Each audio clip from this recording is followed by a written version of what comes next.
Batwing, Chapter 1. Paul Harley of Chancery Lane. Toward the hour of 6 on a hot summer's evening, Mr. Paul Harley was seated in his private office in Chancery Lane, reading through a number of letters which Innes, his secretary, had placed before him for signature. Only one more remained to be passed, but it was a long, confidential report upon a certain matter, which Harley had prepared for His Majesty's Principal Secretary of State for the Home Department. He glanced with a sigh of weariness at the little clock upon his table before commencing to read. "Shall detain you only a few minutes now, Knox," he said. I nodded, smiling. I was quite content to sit and watch my friend at work. Paul Harley occupied a unique place in the maelstrom of vice and ambition which is sometimes called London life. Whilst at present he held no official post, some of the most momentous problems of British policy during the past 5 years, problems imperiling interstate relationships and not infrequently threatening a renewal of the World War, had owed their solution to the peculiar genius of this man.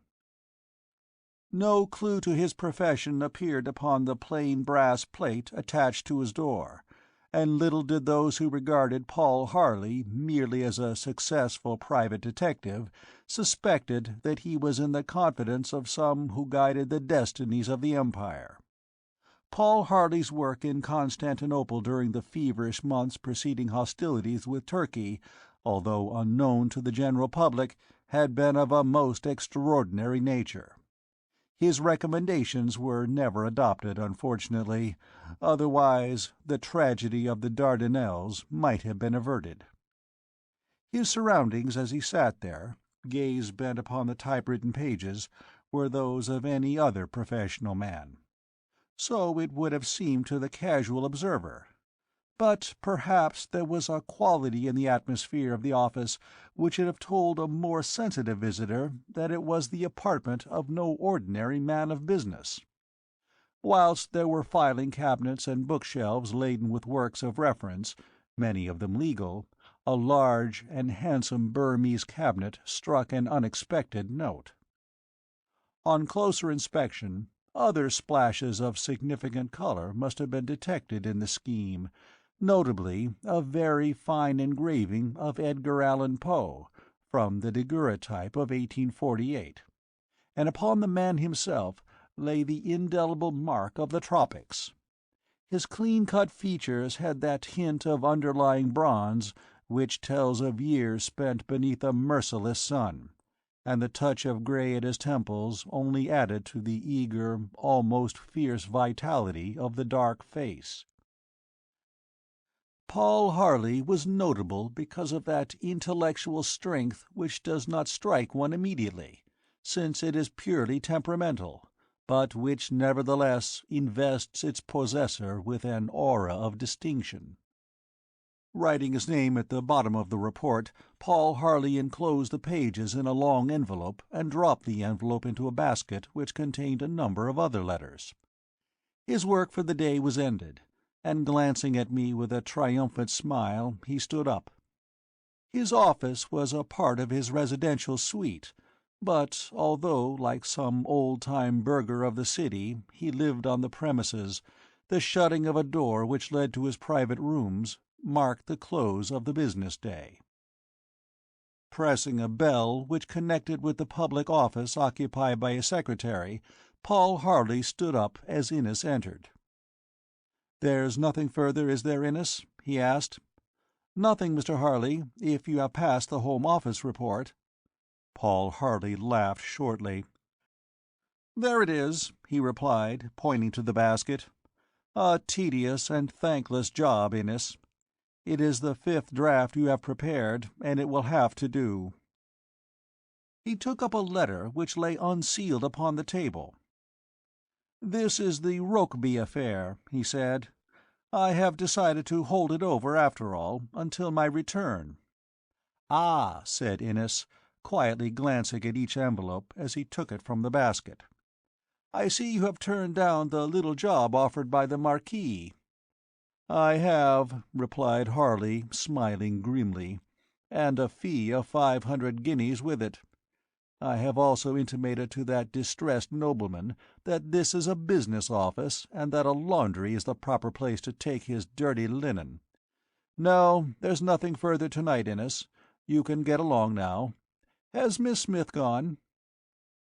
But as if in answer to his inquiry, the typist, who with Innes made up the entire staff of the office, came in at that moment, a card in her hand. Harley glanced across in my direction and then at the card, with a wry expression. "Colonel Juan Menendez," he read aloud, "Cavendish Club," and glanced reflectively at Innes. "Do we know the Colonel?" "I think not," answered Innes. "The name is unfamiliar to me." "I wonder," murmured Harley. He glanced across at me. "It's an awful nuisance, Knox, but just as I thought the decks were clear. Is it something really interesting, or does he want a woman watched? However, his name sounds piquant, so perhaps I had better see him. Ask him to come in, Miss Smith." Innes and Miss Smith retiring, there presently entered a man of most striking and unusual presence. In the first place, Colonel Menendez must have stood fully 6 feet in his boots, and he carried himself like a grandee of the golden days of Spain. His complexion was extraordinarily dusky, whilst his hair, which was closely cropped, was iron grey. His heavy eyebrows and curling moustache with its little points were equally black, so that his large teeth gleamed very fiercely when he smiled. His eyes were large, dark, and brilliant, and although he wore an admirably cut tweed suit, for some reason I pictured him as habitually wearing riding kit. Indeed, I almost seemed to hear the jingle of his spurs. He carried an ebony cane for which I mentally substituted a crop, and his black derby hat I thought hardly as suitable as a sombrero. His age might have been anything between 50 and 55. Standing in the doorway, he bowed, and if his smile was Mephistophelian, there was much about Colonel Juan Menendez which commanded respect. "Mr. Harley," he began, and his high, thin voice afforded yet another surprise. "I feel somewhat ill at ease to, how do you say it, appropriate your time, as I am by no means sure that what I have to say justifies my doing so." He spoke most fluent, indeed florid English, but his sentences at times were oddly constructed. Yet, save for a faint accent, and his frequent interpolation of such expressions as "how do you say," a sort of nervous mannerism, one might have supposed him to be a Britisher who had lived much abroad. I formed the opinion that he had read extensively, and this, as I learned later, was indeed the case. "Sit down, Colonel Menendez," said Harley, with quiet geniality. "Officially, my working day is ended, I admit, but if you have no objection to the presence of my friend Mr. Knox, I shall be most happy to chat with you." He smiled in a way all his own. "If your business is of a painfully professional nature," he added, "I must beg you to excuse me for 14 days, as I am taking a badly needed holiday with my friend." "Ah, is it so?" replied the Colonel, placing his hat and cane upon the table and sitting down rather wearily in a big leathern armchair which Harley had pushed forward. "If I intrude I am sorry, but indeed my business is urgent, and I come to you on the recommendation of my friend Senor Don Merryderval, the Spanish ambassador." He raised his eyes to Harley's face with an expression of peculiar appeal. I rose to depart, but— "Sit down, Knox," said Harley, and turned back to the visitor. "Please proceed," he requested.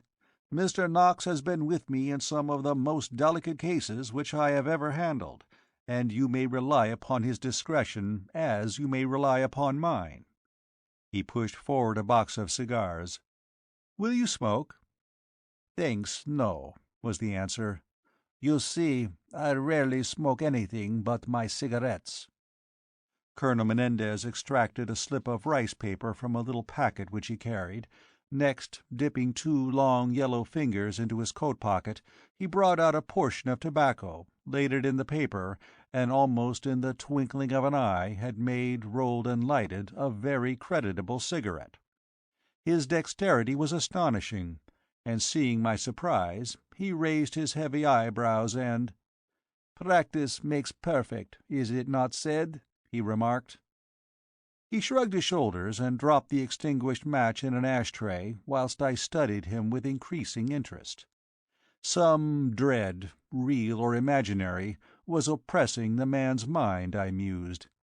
I felt my presence to be unwelcome, but— "Very well," he began suddenly. "I expect, Mr. Harley, that you will be disposed to regard what I have to tell you rather as a symptom of what you call nerves than as evidence of any agency directed against me." Paul Harley stared curiously at the speaker. "Do I understand you to suspect that someone is desirous of harming you?" he inquired. Colonel Menendez slowly nodded his head. "Such is my meaning," he replied. "You refer to bodily harm?" "But yes, emphatically."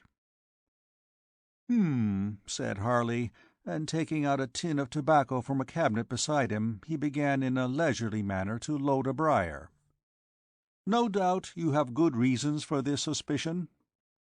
"If I had not good reasons, Mr. Harley, nothing could have induced me to trouble you. Yet even now that I have compelled myself to come here, I find it difficult, almost impossible, to explain those reasons to you." An expression of embarrassment appeared upon the brown face, and now Colonel Menendez paused, and was plainly at a loss for words with which to continue. Harley placed the tin in the cupboard and struck a match. Lighting his pipe, he nodded good-humouredly as if to say, "I quite understand." As a matter of fact, he probably thought, as I did, that this was a familiar case of a man of possibly blameless life who had become subject to that delusion which leads people to believe themselves threatened by mysterious and unnameable danger. Our visitor inhaled deeply. "You, of course, are waiting for the facts," he presently resumed, speaking with a slowness which told of a mind labouring for the right mode of expression. "These are so scanty, I fear, of so, shall I say, phantom a kind, that even when they are in your possession you will consider me to be merely a victim of a delusion. In the first place, then, I have reason to believe that someone followed me from my home to your office."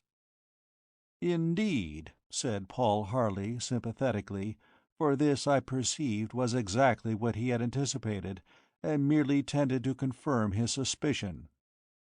"Some member of your household?" "Certainly not." "Did you actually see this follower?" "My dear sir," cried Colonel Menendez, excitement emphasizing his accent, "if I had seen him, so much would have been made clear, so much. I have never seen him, but I have heard him and felt his presence, I mean." "In what way?" asked Harley, leaning back in his chair and studying the fierce face. "On several occasions, on turning out the light in my bedroom and looking across the lawn from my window, I've observed the shadow of someone, how do you say, lurking in the garden." "The shadow?" "Precisely. The person himself was concealed beneath a tree. When he moved, his shadow was visible on the ground." "You were not deceived by a waving branch?" "Certainly not. I speak of a still, moonlight night." "Possibly, then, it was the shadow of a tramp," suggested Harley. "I gather that you refer to a house in the country." "It was not," declared Colonel Menendez emphatically. "It was not. I wish to God I could believe it had been. Then there was, a month ago, an attempt to enter my house." Paul Harley exhibited evidence of a quickening curiosity. He had perceived, as I had perceived, that the manner of the speaker differed from that of an ordinary victim of delusion, with whom he had become professionally familiar. "You had actual evidence of this?" he suggested. It was due to insomnia, sleeplessness, brought about, yes, I will admit it, by apprehension, that I heard the footsteps of this intruder." "But you did not see him?" "Only his shadow." "What?" "You can obtain the evidence of all my household that someone had actually entered," declared Colonel Menendez eagerly. "Of this, at least, I can give you the certain facts. Whoever it was had obtained access through a kitchen window, had forced 2 locks, and was coming stealthily along the hallway when the sound of his footsteps attracted my attention." "What did you do?" "I came out onto the landing and looked down the stairs. But even the slight sound which I made had been sufficient to alarm the midnight visitor, for I had never a glimpse of him. Only, as he went swiftly back in the direction from which he had come, the moonlight shining in through a window in the hall cast his shadow on the carpet." "Strange," murmured Harley. "Very strange indeed." "The shadow told you nothing?" "Nothing at all." Colonel Menendez hesitated momentarily and glanced swiftly across at Harley. "It was just a vague, do you say, blur? And then it was gone. But—" "Yes," said Harley, "but—" "Ah!" Colonel Menendez blew a cloud of smoke into the air. "I come now to the matter which I find so hard to explain." He inhaled again deeply and was silent for a while. "Nothing was stolen?" asked Harley. "Nothing whatever." "And no clue was left behind?" "No clue, except the filed fastening of a window and 2 open doors, which had been locked as usual when the household retired." Mused Harley again. "This incident, of course, may have been an isolated one and in no way connected with the surveillance of which you complain. I mean that this person, who undoubtedly entered your house, might prove to be an ordinary burglar." "On a table in the hallway of Cray's Folly," replied Colonel Menendez, impressively, "so my house is named, stands a case containing presentation gold plate. The moonlight of which I have spoken was shining fully upon this case, and does the burglar live who will pass such a prize and leave it untouched?" "I quite agree," said Harley quietly, "that this is a very big point." "You are beginning at last," suggested the colonel, "to believe that my suspicions are not quite groundless?"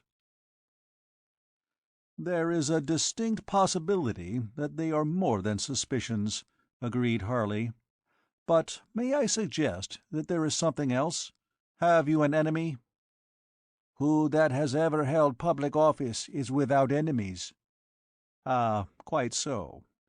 Then I suggest again that there is something else." He gazed keenly at his visitor, and the latter, whilst meeting the look unflinchingly with his large dark eyes, was unable to conceal the fact that he had received a home thrust. "There are 2 points, Mr. Harley," he finally confessed, "almost certainly associated one with the other, if you understand, but both these so, shall I say, remote from my life, that I hesitate to mention them. It seems fantastic to suppose that they contain a clue." "I beg of you," said Harley, "to keep nothing back, however remote it may appear to be. It is sometimes the seemingly remote things which prove, upon investigation, to be the most intimate." "Very well," resumed Colonel Menendez, beginning to roll a second cigarette, whilst continuing to smoke the first. I know that you are right, of course, but it is nevertheless very difficult for me to explain. I mentioned the attempted burglary, if so I may term it, in order to clear your mind of the idea that my fears were a myth. The next point which I have concerns a man, a neighbor of mine in Surrey. Before I proceed, I should like to make it clear that I do not believe for a moment that he is responsible for this unpleasant business." Harley stared at him curiously. "Nevertheless," he said, "there must be some data in your possession which suggest to your mind that he has some connection with it." "There are, Mr. Harley, but they belong to things so mystic and far away from ordinary crime that I fear you will think me," he shrugged his great shoulders, "a man haunted by strange superstitions. Do you say haunted? Good. You understand. I shall tell you, then, that although of pure Spanish blood, I was born in Cuba. The greater part of my life has been spent in the West Indies, where prior to '98 I held an appointment under the Spanish government. I have property, not only in Cuba, but in some of the smaller islands which formerly were Spanish, and I shall not conceal from you that during the latter years of my administration I incurred the enmity of a section of the population. Do I make myself clear?" Paul Harley nodded and exchanged a swift glance with me. I formed a rapid mental picture of native life under the governorship of Colonel Juan Menendez, and I began to consider his story from a new viewpoint. Seemingly rendered restless by his reflections, he stood up and began to pace the floor, a tall but curiously graceful figure. I noticed the bulldog tenacity of his chin, the intense pride in his bearing, and I wondered what kind of menace had induced him to seek the aid of Paul Harley. For whatever his failings might be, and I could guess at the nature of several of them, that this thin-lipped Spanish soldier knew the meaning of fear I was not prepared to believe. "Before you proceed further, Colonel Menendez," said Harley, "might I ask why you left Cuba?" "Some 3 years ago," was his reply, "because—" he hesitated curiously, "of health motives, I leased a property in England, believing that here I should find peace." "In other words, you were afraid of something or someone in Cuba?" Colonel Menendez turned in a flash, glaring down at the speaker. "I have never feared any man in my life, Mr. Harley," he said coldly. "Then why are you here?" The colonel placed the stump of his first cigarette in an ash-tray and lighted that which he had newly made. "It is true," he admitted. "Forgive me. Yet what I said was that I never feared any man."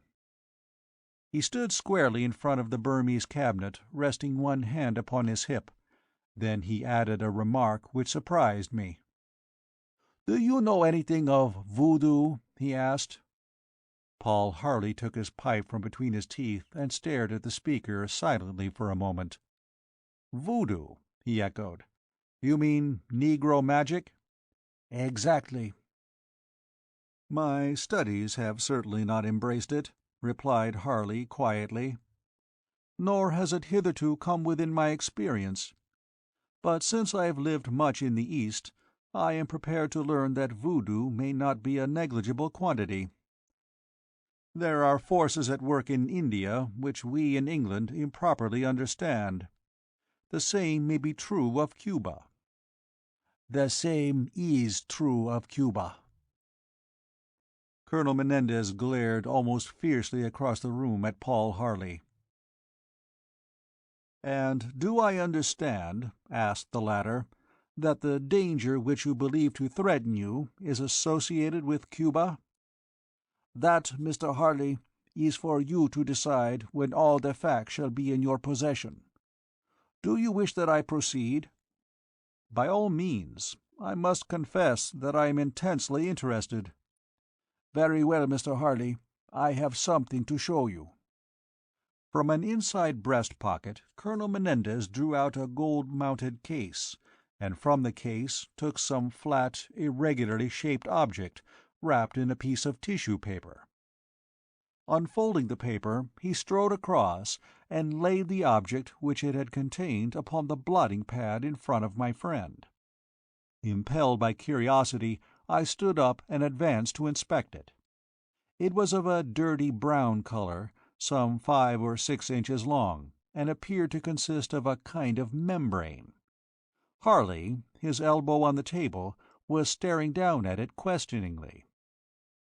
"What is it?" I said. "Some kind of leaf?" "No," replied Harley, looking up into the dark face of the Spanish colonel. "I think I know what it is." "I also know what it is," declared Colonel Menendez grimly. "But tell me what to you it seems like, Mr. Harley." Paul Harley's expression was compounded of incredulity, wonder, and something else, as, continuing to stare at the speaker, he replied, "It is the wing of a bat." Chapter 2. The Voodoo Swamp. Often enough my memory has recaptured that moment in Paul Harley's office, when Harley, myself, and the tall Spaniard stood looking down at the bat wing lying upon the blotting-pad. My brilliant friend at times displayed a sort of prescience, of which I may have occasion to speak later, but I, together with the rest of purblind humanity, am commonly immune from the prophetic instinct.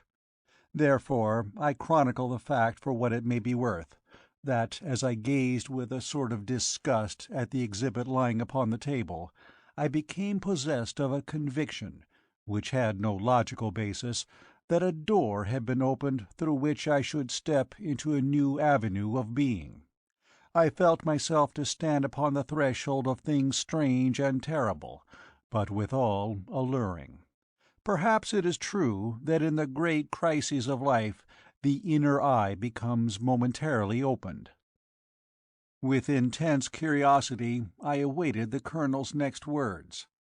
But, a cigarette held nervously between his fingers, he stood staring at Harley, and it was the latter who broke that peculiar silence which had fallen upon us. "The wing of a bat," he murmured, and touched it gingerly. "Of what kind of bat, Colonel Menendez? Surely not a British species?" "But emphatically not a British species," replied the Spaniard. "Yet, even so, the matter would be strange." "I am all anxiety to learn the remainder of your story, Colonel Menendez." "Good. Your interest comforts me greatly, Mr. Harley. But when first I came, you led me to suppose that you were departing from London?" "Such at the time was my intention, sir." Paul Harley smiled slightly. "Accompanied by my friend Mr. Knox, I had proposed to indulge in a fortnight's fishing upon the Norfolk Broads." "Fishing?" "Yes." "A peaceful occupation, Mr. Harley, and a great rest-cure for one who, like yourself, moves much amid the fiercer passions of life. You were about to make holiday?" Paul Harley nodded.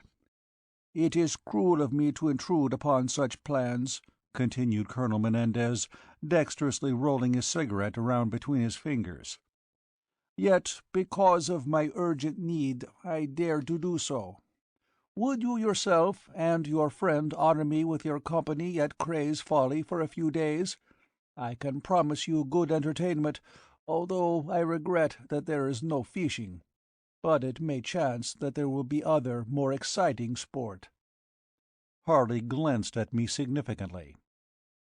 "Do I understand you to mean, Colonel Menendez," he asked, "that you have reason to believe that this conspiracy directed against you is about to come to a head?" Colonel Menendez nodded, at the same time bringing his hand down sharply upon the table.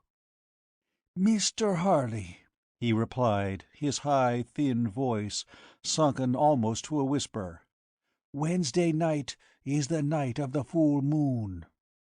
"The full moon?" It is at the full moon that the danger comes."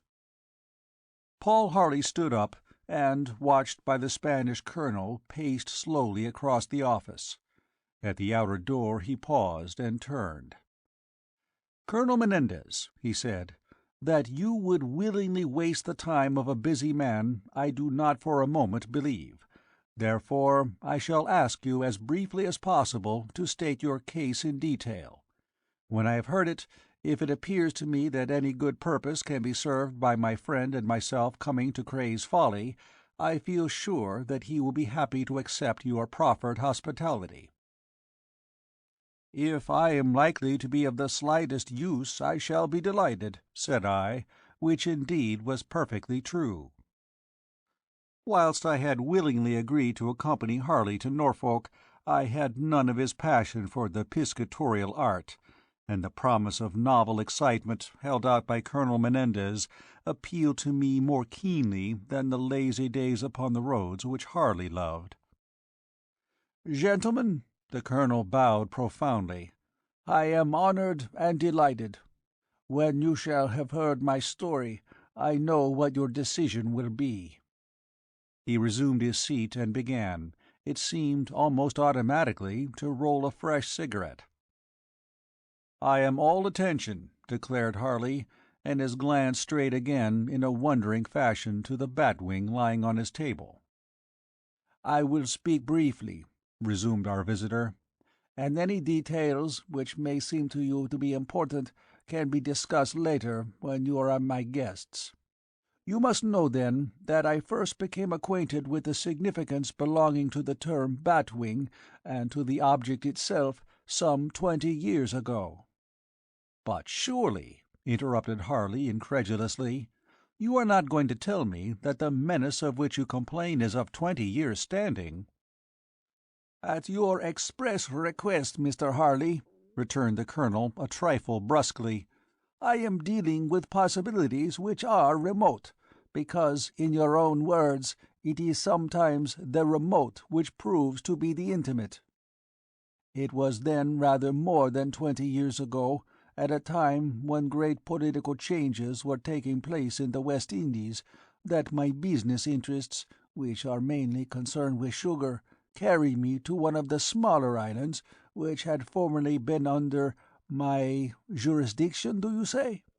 Here I had a house and an estate, and here in the past I had experienced much trouble with the natives. I do not disguise from you that I was unpopular, and on my return I met with unmistakable signs of hostility. My native workmen were insubordinate. In fact, it was the reports from my overseers which had led me to visit the island. I made a tour of the place, believing it to be necessary to my interest that I should get once more in touch with the Negro feeling, since I had returned to my home in Cuba after the upheavals in '98. Very well. The manager of my estate, a capable man, was of opinion that there existed a secret organization amongst the native laborers, operating, you understand, against my interests. He produced certain evidences of this. They were not convincing, and all my inquiries and examinations of certain inhabitants led to no definite results. Yet I grew more and more to feel that enemies surrounded me." He paused to light his third cigarette, and whilst he did so I conjured up a mental picture of his examinations of certain inhabitants. I recalled hazily those stories of Spanish mismanagement and cruelty which had directly led to United States interferences in the islands. But whilst I could well believe that this man's life had not been safe in those bad old days in the West Indies, I found it difficult to suppose that a native plot against his safety could have survived for more than 20 years and have come to a climax in England. However, I realized that there was more to follow, and presently, having lighted his cigarette, the colonel resumed. "In the neighborhood of the hacienda which had once been my official residence, there was a belt of low-lying pest country. You understand pest country? which was a hotbed of poisonous diseases. It followed the winding course of a nearly stagnant creek. From the earliest times, the Black Belt, it was so called, had been avoided by European inhabitants, and indeed by the colored population as well. Apart from the malaria of the swampy ground, it was infested with reptiles and with poisonous insects of a greater variety and of a more venomous character than I have ever known in any part of the world. I must explain that what I regarded as a weak point in my manager's theory was this. Whilst he held that the native labourers to a man were linked together under some head or guiding influence, he had never succeeded in surprising anything in the nature of a Negro meeting. Indeed, he had prohibited all gatherings of this kind. His answer to my criticism was a curious one. He declared that the members of this mysterious society met and received their instructions at some place within the poison area to which I have referred, believing themselves there to be safe from European interference. For a long time I disputed this with poor Valera, for such was my manager's name, when one night I was dismounting from my horse before the veranda, having returned from a long ride around the estate. A shot was fired from the border of the Black Belt, which at one point crept up dangerously close to the hacienda. The shot was a good one. I had caught my spur in the stirrup in dismounting and stumbled. Otherwise, I must have been a dead man. The bullet pierced the crown of my hat, only missing my skull by an inch or less. The alarm was given, but no search party could be mustered, do you say, which was prepared to explore the poisoned swamp, or so declared my native servants. Valera, however, seized upon this incident to illustrate his theory that there were those in the island who did not hesitate to enter the Black Belt, popularly supposed to cast up noxious vapors at dusk of a sort fatal to any traveler. That night, over our wine, we discussed the situation, and he pointed out to me that now was the hour to test his theory. Orders had evidently been given for my assassination, and the attempt had failed. "There will be a meeting," said Valera, "to discuss the next move, and it will take place tomorrow night."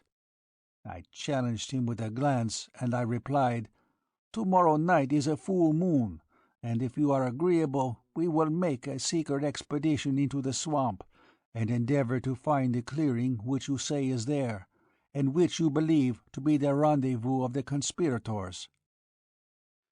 Even in the light of the lamp I saw Valera turn pale, but he was a Spaniard and a man of courage. "I agree, senor," he replied. "If my information is correct, we shall find a way." I must explain that the information to which he referred had been supplied by a native girl who loved him. That this clearing was a meeting place she had denied, but she had admitted that it was possible to obtain access to it, and had even described the path. He paused. "She died of a lingering sickness." Colonel Menendez spoke these last words with great deliberation, and treated each of us to a long and significant stare. "Presently," he added, "I will tell you what was nailed to the wall of her hut on the night that she fell ill. But to continue my narrative. On the following evening, suitably equipped, Valera and myself set out, leaving by a side door, and striking into the woods at a point east of the hacienda, where, according to his information, a footpath existed, which would lead us to the clearing we desired to visit. Of that journey, gentlemen, I have most terrible memories. Imagine a dense and poisonous jungle, carpeted by rotten vegetation in which one's feet sank deeply, and from which arose a visible and stenching vapor. Imagine living things, slimy things, moving beneath the tread, sometimes coiling about our riding boots, sometimes making hissing sounds. Imagine places where the path was overgrown, and we must thrust our way through bushes where great bloated spiders weaved their webs, where clammy night things touched us as we passed, where unfamiliar and venomous insects clung to our garments. We proceeded onward for more than half an hour, guided by the moonlight. But this, although tropically brilliant, at some places scarcely penetrated the thick vapor which arose from the jungle. In those days I was a young and vigorous man. My companion was several years my senior, and his sufferings were far greater than my own. But if the jungle was horrible, worse was yet to come. Presently we stumbled upon an open space almost quite bare of vegetation, a poisonous green carpet spread in the heart of the woods. Here the vapor was more dense than ever, and I welcomed the sight of open ground after the reptile-infested thicket. Alas, it was a snare, a death trap, a sort of morass, in which we sank up to our knees. Pah! It was filthy, vile, and I became aware of great lassitude, do you say? Whilst Valera's panting breath told me he had almost reached the end of his resources. A faint breeze moved through the clearing, and for a few moments we were enabled to perceive one another distinctly. I uttered an exclamation of horror. My companion's garments were a mass of strange-looking patches. Even as I noticed them, I glanced rapidly down, and found myself in similar condition. As I did so, one of these patches upon the sleeve of my tunic intruded coldly upon my bare wrist. At that I cried out aloud in fear. Valera and I commenced what was literally a fight for life. Gentlemen, we were attacked by some kind of blood-red leeches, which came out of the slime. In detaching them, one detached patches of skin, and they swarmed over our bodies like ants upon carrion. They penetrated beneath our garments, these swollen, lustful, unclean things, and it was whilst we staggered on through the swamp in agony of mind and body that we saw the light of many torches amid the trees ahead of us, and in their smoky glare witnessed the flight of hundreds of bats. The moonlight creeping dimly through the mist, and the torchlight, how do you say, inflaming the vegetation, created a scene like that of Inferno, in which naked figures danced wildly, uttering animal cries. Above the shrieking and howling, which rose and fell in a sort of unholy chorus, I heard one long wailing sound, repeated and repeated. It was an African word, but I knew its meaning. It was bat-wing. My doubts were dispersed. This was a meeting place of devil worshippers, or devotees of the cult of voodoo.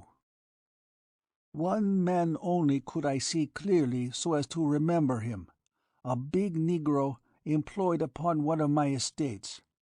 He seemed to be a sort of high priest, or president of the orgies. Attached to his arms were giant imitations of bat wings, which he moved grotesquely as if in flight. There were many women in the throng, which I numbered fully, I should think, 100 people. But the final collapse of my brave, unhappy Valera at this point brought home to me the nature of the peril in which I stood. He lay at my feet, moving convulsively and sinking ever deeper in the swamp, red leeches moving slowly, slowly over his fast disappearing body. Colonel Menendez paused in his appalling narrative and wiped his moist forehead with a silk handkerchief. Neither Harley nor I spoke. I knew not if my friend believed the Spaniard's story. For my own part, I found it difficult to do so. But that the narrator was deeply moved was a fact beyond dispute. He suddenly commenced again. My next recollection is of awakening in my own bed at the hacienda. I had staggered back as far as the veranda, in raving delirium, and in the grip of a strange fever which prostrated me for many months, and which defied the knowledge of all the specialists who could be procured from Cuba and the United States. My survival was due to an iron constitution, but I have never been the same man. I was ordered to leave the West Indies directly it became possible for me to be moved. I arranged for my affairs accordingly and did not return for many years. Finally, however, I again took up my residence in Cuba, and for a time all went well, and might have continued to do so, but for the following incident. One night, being troubled by insomnia, sleeplessness, and the heat, I walked out onto the balcony in front of my bedroom window. As I did so, a figure which had been, you say, lurking, somewhere under the veranda ran swiftly off, but not so swiftly that I failed to obtain a glimpse of the uplifted face. It was the big Negro. Although many years have elapsed since I had seen him wearing the bat wings on those unholy rites, I knew him instantly. On a little table close behind me where I stood lay a loaded revolver. I snatched it in a flash and fired shot after shot at the retreating figure. Colonel Menendez shrugged his shoulders and selected a fresh cigarette paper. "Gentlemen," he continued, "from that moment until this, I have gone in hourly peril of my life. Whether I hit my man or missed him, I have never known to this day. If he lives or is dead, I cannot say. But," he paused impressively, "I have told you of something that was nailed to the hut of a certain native girl. Before she died, I knew that it was a death token. On the morning after the episode which I have just related attached to the main door of the hacienda was found that same token." "And it was?" said Harley eagerly. "It was the wing of a bat." I am perhaps a hasty man. It is in my blood. I tore the unclean thing from the panel and stamped it under my feet. No one of the servants who had drawn my attention to its presence would consent to touch it. Indeed, they all shrank from me as though I too were unclean. I endeavored to forget it. Who was I to be influenced by the threats of natives? That night, just at the hour of sunset, a shot was fired at me from a neighboring clump of trees, only missing me, I think, by the fraction of an inch. I realized that the peril was real, and was one against which I could not fight. Permit me to be brief, gentlemen. 6 attempts of various kinds were made upon my life in Cuba. I crossed to the United States. In Washington, the political capital of the country, an assassin gained access to my hotel apartment, and but for the fact that a friend chanced to call me up on the telephone at that late hour of the night, thereby awakening me, I should have received a knife in my heart. I saw the knife in the dim light. I saw the shadowy figure. I leapt out on the opposite side of the bed, seized a table lamp which stood there, and hurled it at my assailant. There was a crash, a stifled exclamation, shuffling, the door opened, and my would-be assassin was gone. But I had learned something, and to my old fears a new one was added. "What had you learned?" asked Harley, whose interest in the narrative was displayed by the fact that his pipe had long since gone out. Vaguely, vaguely, you understand, for there was little light, I had seen the face of the man. He wore some kind of black cloak, doubtless to conceal his movements. His silhouette resembled that of a bat. But, gentlemen, he was neither a Negro nor even a half-caste. He was of the white races. To that I could swear. Colonel Menendez lighted the cigarette which he had been busily rolling, and fixed his dark eyes upon Harley. "You puzzle me, sir," said the latter. Do you wish me to believe that this cult of voodoo claims European or American devotees?" "I wish you to believe," returned the colonel, "that although, as the result of the alarm which I gave, the hotel was searched and the Washington police exerted themselves to the utmost, no trace was ever found of the man who had tried to murder me, except—" he extended a long yellow forefinger and pointed to the wing of the bat lying upon Harley's table. "A bat wing was found pinned to my bedroom door." Silence fell for a while, an impressive silence. Truly, this was the strangest story to which I had ever listened. "How long ago was that?" asked Harley. "Only 2 years ago, at about the time that the Great War terminated. I came to Europe and believed that at last I had found security. I lived for a time in London amidst a refreshing peace that was new to me. Then, chancing to hear of a property in Surrey which was available, I leased it for a period of years, installing—is it correct?—my cousin, Madame de Stamer, as housekeeper. Madame, alas, is an invalid, but," he kissed his fingers, "a genius. She has with her as companion a very charming English girl, Miss Val Beverley, the orphan daughter of a distinguished surgeon of Edinburgh. Miss Beverley was with my cousin in the hospital which she established in France during the war. If you will honor me with your presence at Cray's Folly tomorrow, gentlemen, you will not lack congenial company, I can assure you." He raised his heavy eyebrows, looking interrogatively from Harley to myself. "For my own part," said my friend slowly, "I shall be delighted. What do you say, Knox?"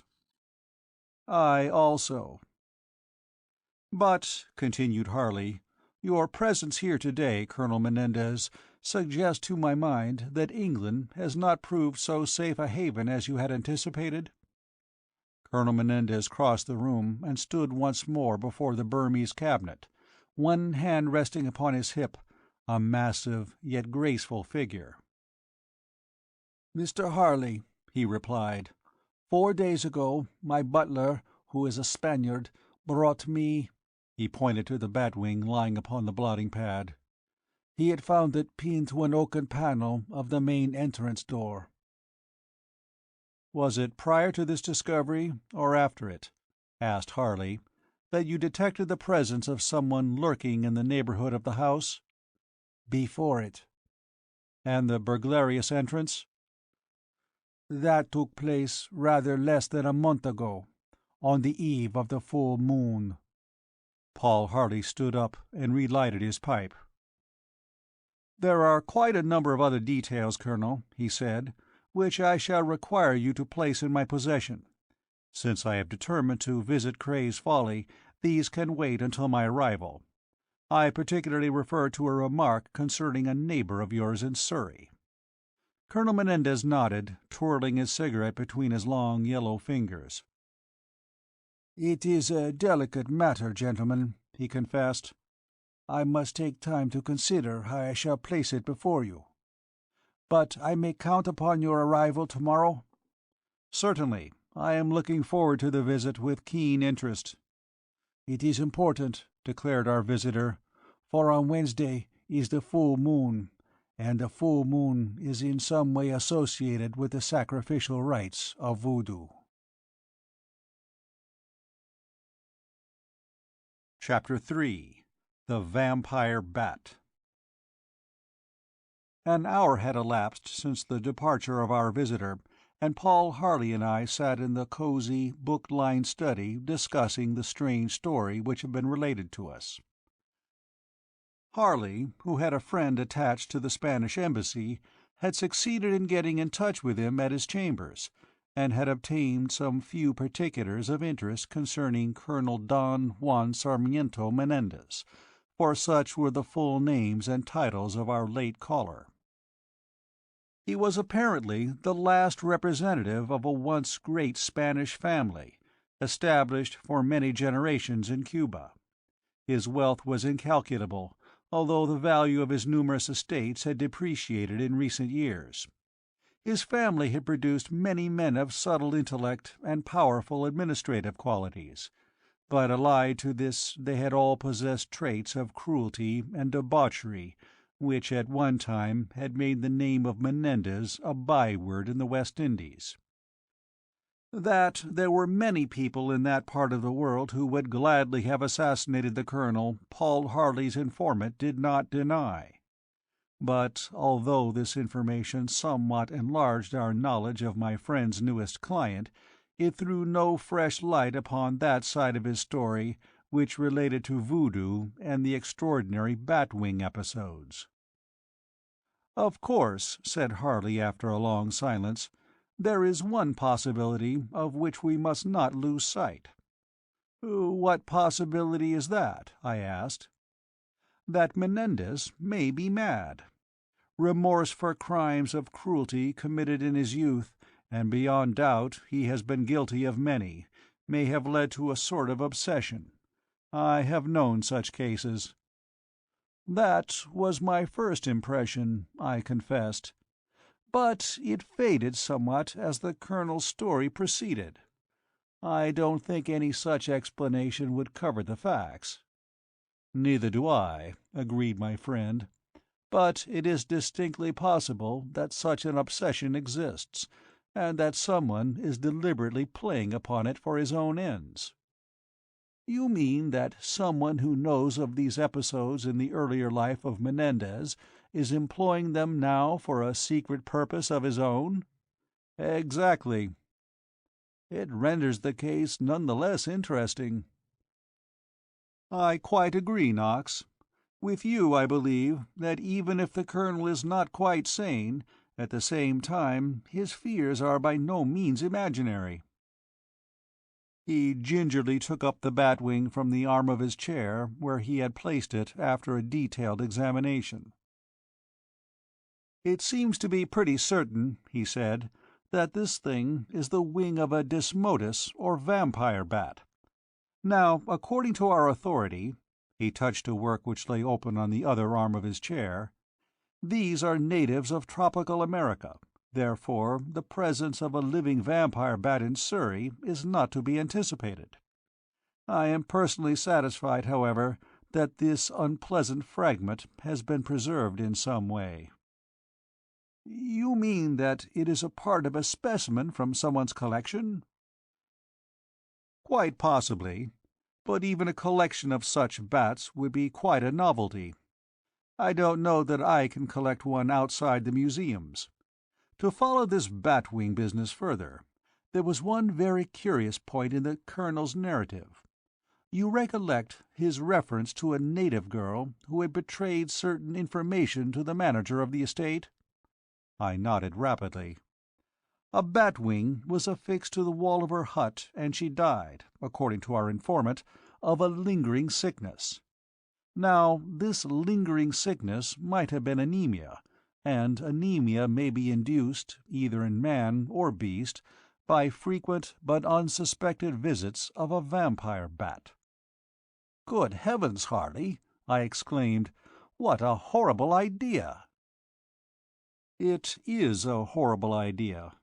But in countries infested by these creatures such things happen occasionally. I distinctly recollect a story which I once heard of a little girl in some district of tropical America falling into such a decline, from which she was only rescued in the nick of time by the discovery that one of these vampire bats, a particularly large one, had formed the habit of flying into her room at night and attaching itself to her bare arm which lay outside the coverlet." "How did it penetrate the mosquito curtains?" I inquired incredulously. "The very point, Knox, which led to the discovery of the truth. The thing, exhibiting a sort of uncanny intelligence, used to work its way up under the edge of the netting. This disturbance of the curtains was noticed on several occasions by the nurse who occupied an adjoining room, and finally led to the detection of the bat." "But surely," I said, "such a visitation would awaken any sleeper?" "On the contrary, It induces deeper sleep. But I have not yet come to my point, Knox. The vengeance of the High Priest of Voodoo, who figured in the Colonel's narrative, was characteristic in the case of the native woman, since her symptoms at least simulated those which would result from the visits of a vampire bat, although of course they may have been due to a slow poison.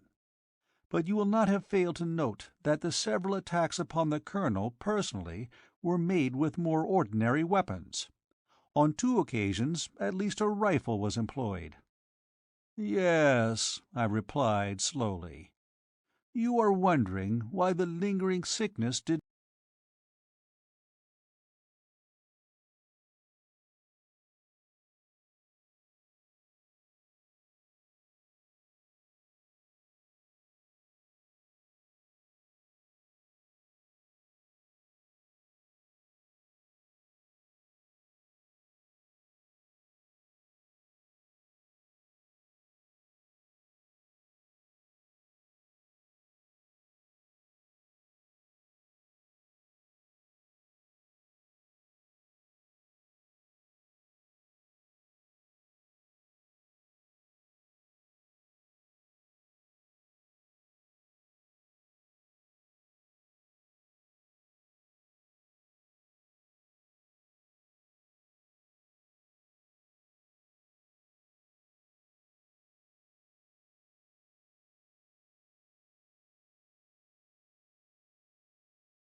Batwing, Chapter 4, Cray's Folly. Paul Harley lay back upon the cushions and glanced at me with a quizzical smile. The big, up-to-date car which Colonel Menendez had placed at our disposal was surmounting a steep Surrey lane as though no gradient had existed. "Some engine," he said approvingly. I nodded in agreement, but felt disinclined for conversation, being absorbed in watching the characteristically English scenery. This indeed was very beautiful. The lane along which we were speeding was narrow, winding, and overarched by trees. Here and there sunlight penetrated to spread a golden carpet before us, but for the most part the way lay in cool and grateful shadow. On one side a wooded slope hemmed us in blackly, on the other lay dell after dell down into the cradle of the valley. It was a poetic corner of England, and I thought it almost unbelievable that London was only some 20 miles behind. A fit place this for elves and fairies to survive, a spot in which the presence of a modern automobile seemed a desecration. Higher we mounted and higher, the engine running strongly and smoothly. Then presently we were out upon a narrow open road with a crescent of the hills sweeping away on the right and dense woods dipping valleyward to the left and behind us. The chauffeur turned, and meeting my glance, "Cray's Folly, sir," he said. He jerked his hand in the direction of a square, grey stone tower, somewhat resembling a campanile, which uprose from a distant clump of woods cresting a greater eminence. "Ah," murmured Harley, "the famous tower." Following the departure of the colonel on the previous evening, he had looked up Cray's Folly, and had found it to be one of a series of houses erected by the eccentric and wealthy man whose name it bore. He had had a mania for building houses with towers, in which his rival and contemporary had been William Beckford, the author of Vathek, a work which for some obscure reason has survived as well as 2 of the 3 towers erected by its writer. I became conscious of a keen sense of anticipation. In this, I think, the figure of Miss Val Berkeley played a leading part. There was something pathetic in the presence of this lonely English girl in so singular a household, for if the ménage at Cray's Folly should prove half so strange as Colonel Menendez had led us to believe, then truly we were about to find ourselves amid unusual people. Presently the road inclined southward somewhat, and we entered the fringe of the trees. I noticed 1 or 2 very ancient cottages, but no trace of the modern builder. This was a fragment of real old England, and I was not sorry when presently we lost sight of the square tower, for amidst such scenery it was an anomaly and a rebuke. What Paul Harley's thoughts may have been I cannot say, but he preserved an unbroken silence up to the very moment that we came to the gate lodge. The gates were monstrosities of elaborate iron scrollwork, craftsmanship clever enough in its way, but of an ornate kind more in keeping with the orange trees of the south than with this wooded Surrey countryside. A very surly-looking girl, quite obviously un-English, a daughter of Pedro the butler I learned later, opened the gates, and we entered upon a winding drive literally tunnelled through the trees. Of the house we had never a glimpse until we were right under its walls, nor should I have known that we were come to the main entrance if the car had not stopped. "Looks like a monastery," muttered Harley. Indeed, that part of the building, the north front, which was visible from this point, had a strangely monastic appearance, being built of solid grey blocks and boasting only a few small, heavily barred windows.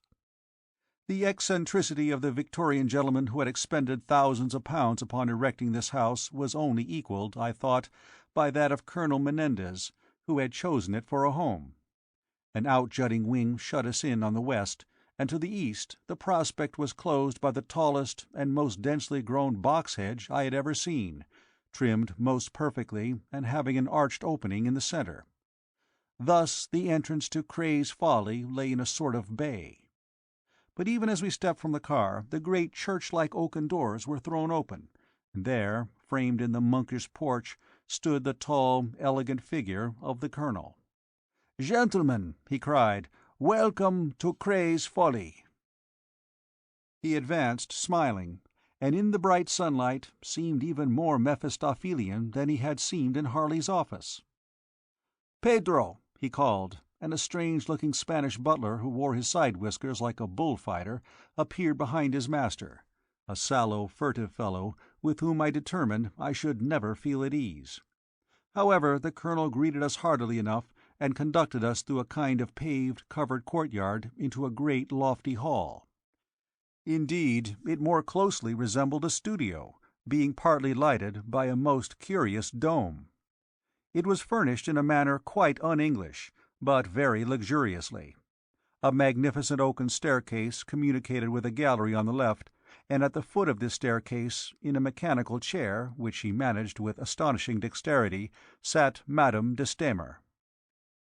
She had snow-white hair crowning the face of a comparatively young woman, and large, dark brown eyes which reminded me strangely of the eyes of some animal, although in the first moment of meeting I could not identify the resemblance.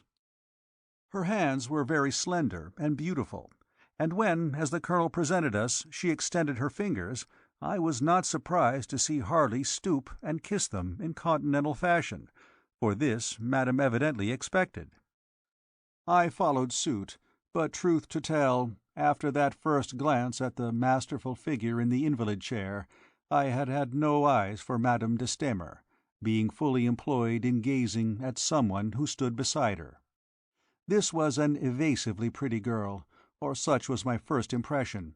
That is to say, that whilst her attractiveness was beyond dispute, analysis of her small features failed to detect from which particular quality this charm was derived. The contour of her face certainly formed a delightful oval, and there was a wistful look in her eyes which was half appealing and half impish. Her demure expression was not convincing, and there rested a vague smile, or promise of a smile, upon lips which were perfectly moulded, and indeed the only strictly regular feature of a nevertheless bewitching face. She had slightly curling hair, and the line of her neck and shoulder was most graceful and charming. Of one thing I was sure: she was glad to see visitors at Cray's Folly. "And now, gentlemen," said Colonel Menendez, "having presented you to Madame, my cousin, permit me to present to you Miss Val Beverley, my cousin's companion and our very dear friend." The girl bowed in a formal English fashion, which contrasted sharply with the continental manner of Madame. Her face flushed slightly, and as I met her glance she lowered her eyes. "Now, Monsieur Harley and Monsieur Knox," said Madame vivaciously, "you are quite at home. Pedro will show you to your rooms, and lunch will be ready in half an hour." She waved her white hand coquettishly, and, ignoring the proffered aid of Miss Beverley, wheeled her chair away at a great rate under a sort of arch on the right of the hall, which communicated with the domestic offices of the establishment. "Is she not wonderful?" exclaimed Colonel Menendez, taking Harley's left arm in my right and guiding us upstairs, followed by Pedro and the chauffeur, the latter carrying our grips. "Many women would be prostrated by such an affliction, but she—" He shrugged his shoulders. Harley and I had been placed in adjoining rooms. I had never seen such rooms as those in Cray's Folly. The place contained enough oak to have driven a modern builder crazy. Oak had simply been lavished upon it. My own room, which was almost directly above the box hedge to which I have referred, had a beautiful carved ceiling and a floor as highly polished as that of a ballroom. It was tastefully furnished, but the foreign note was perceptible everywhere. "We have here some grand prospects," said the colonel, and truly enough the view from the great high wide window was a very fine one. I perceived that the grounds of Cray's Folly were extensive and carefully cultivated. I had a glimpse of a Tudor sunken garden, but the best view of this was from the window of Harley's room, which, because it was the end room on the north front, overlooked another part of the grounds, and offered a prospect of the east lawns and distant park-land. When presently Colonel Menendez and I accompanied my friend, there I was, charmed by the picturesque scene below. There was a real old herbal garden, gay with flowers and intersected by tiled moss-grown paths. There were bushes exhibiting fantastic examples of the topiary art, and here too was a sundial. My first impression of this beautiful spot was one of delight. Later I was to regard that enchanted domain with something akin to horror. But as we stood there watching a gardener clipping the bushes, I thought that, although Cray's Folly might be adjudged ugly, its grounds were delightful. Suddenly Harley turned to our host. "Where is the famous tower?" he inquired. "It is not visible from the front of the house, nor from the drive." "No, no," replied the colonel. "It is right out at the end of the east wing, which is disused. I keep it locked up. There are 4 rooms in the tower, and a staircase, of course, but it is inconvenient. I cannot imagine why it was built." "The architect may have had some definite object in view," said Harley. "Or it may have been merely a freak of his client. Is there anything characteristic about the topmost room, for instance?" Colonel Menendez shrugged his massive shoulders. "Nothing," he replied. "It is the same as the others below, except there is a stair leading to a gallery on the roof. Presently I will take you up, if you wish." "I should be interested," murmured Harley, and tactfully changed the subject, which evidently was not altogether pleasing to our host. I concluded that he had found the east wing of the house something of a white elephant, and was accordingly sensitive upon the point. Presently, then, he left us, and I returned to my own room, but before long I rejoined Harley. I did not knock, but entered unceremoniously. "Hello!" I exclaimed. "What have you seen?"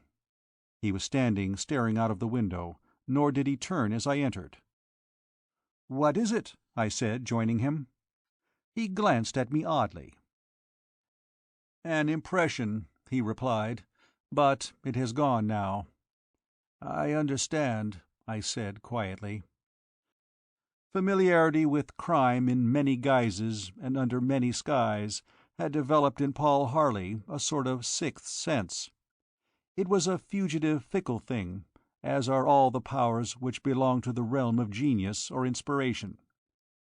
Often enough it failed him entirely, he had assured me, that odd, sudden chill, as of an abrupt lowering of the temperature, which, I understood, often advised him of the nearness of enmity actively malignant.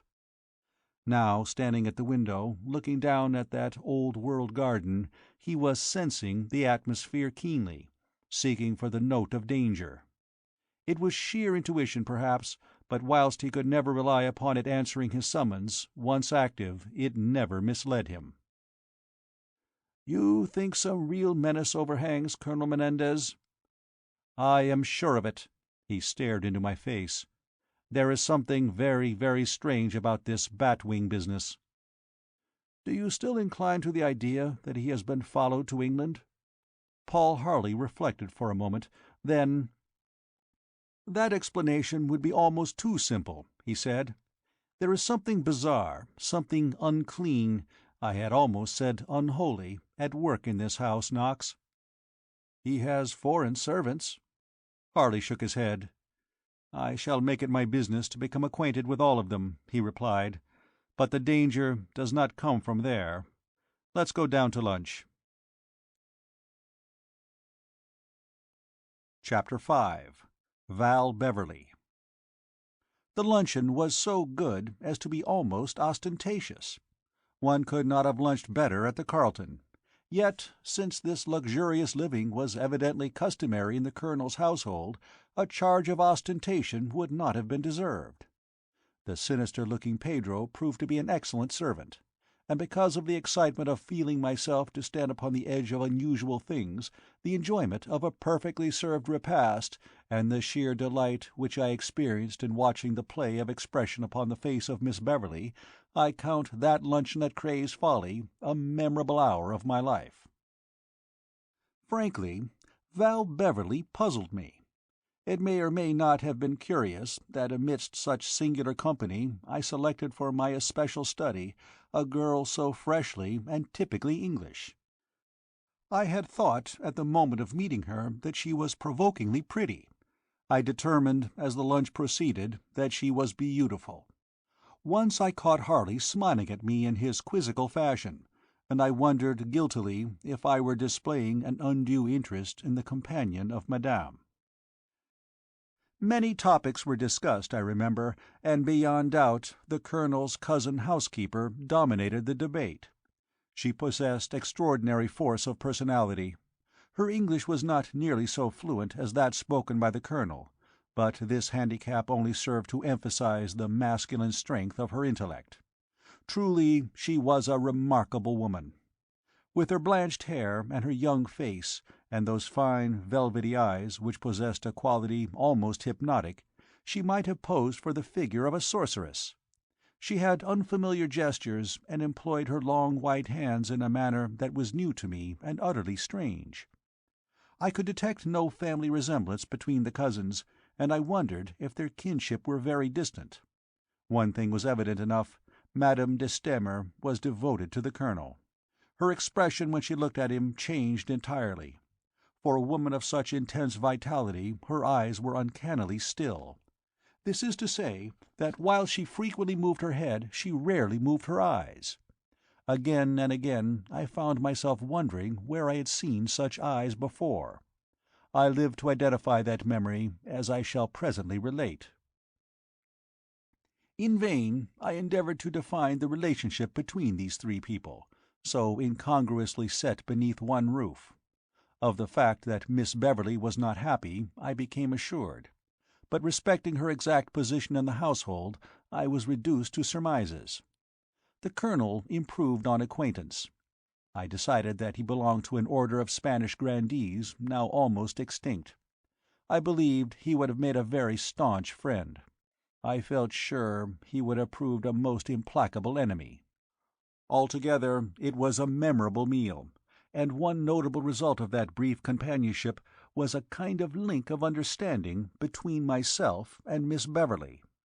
Once, when I had been studying Madame de Stamer, and again as I removed my glance from the dark face of Colonel Menendez, I detected the girl watching me, and her eyes said, "You understand, so do I."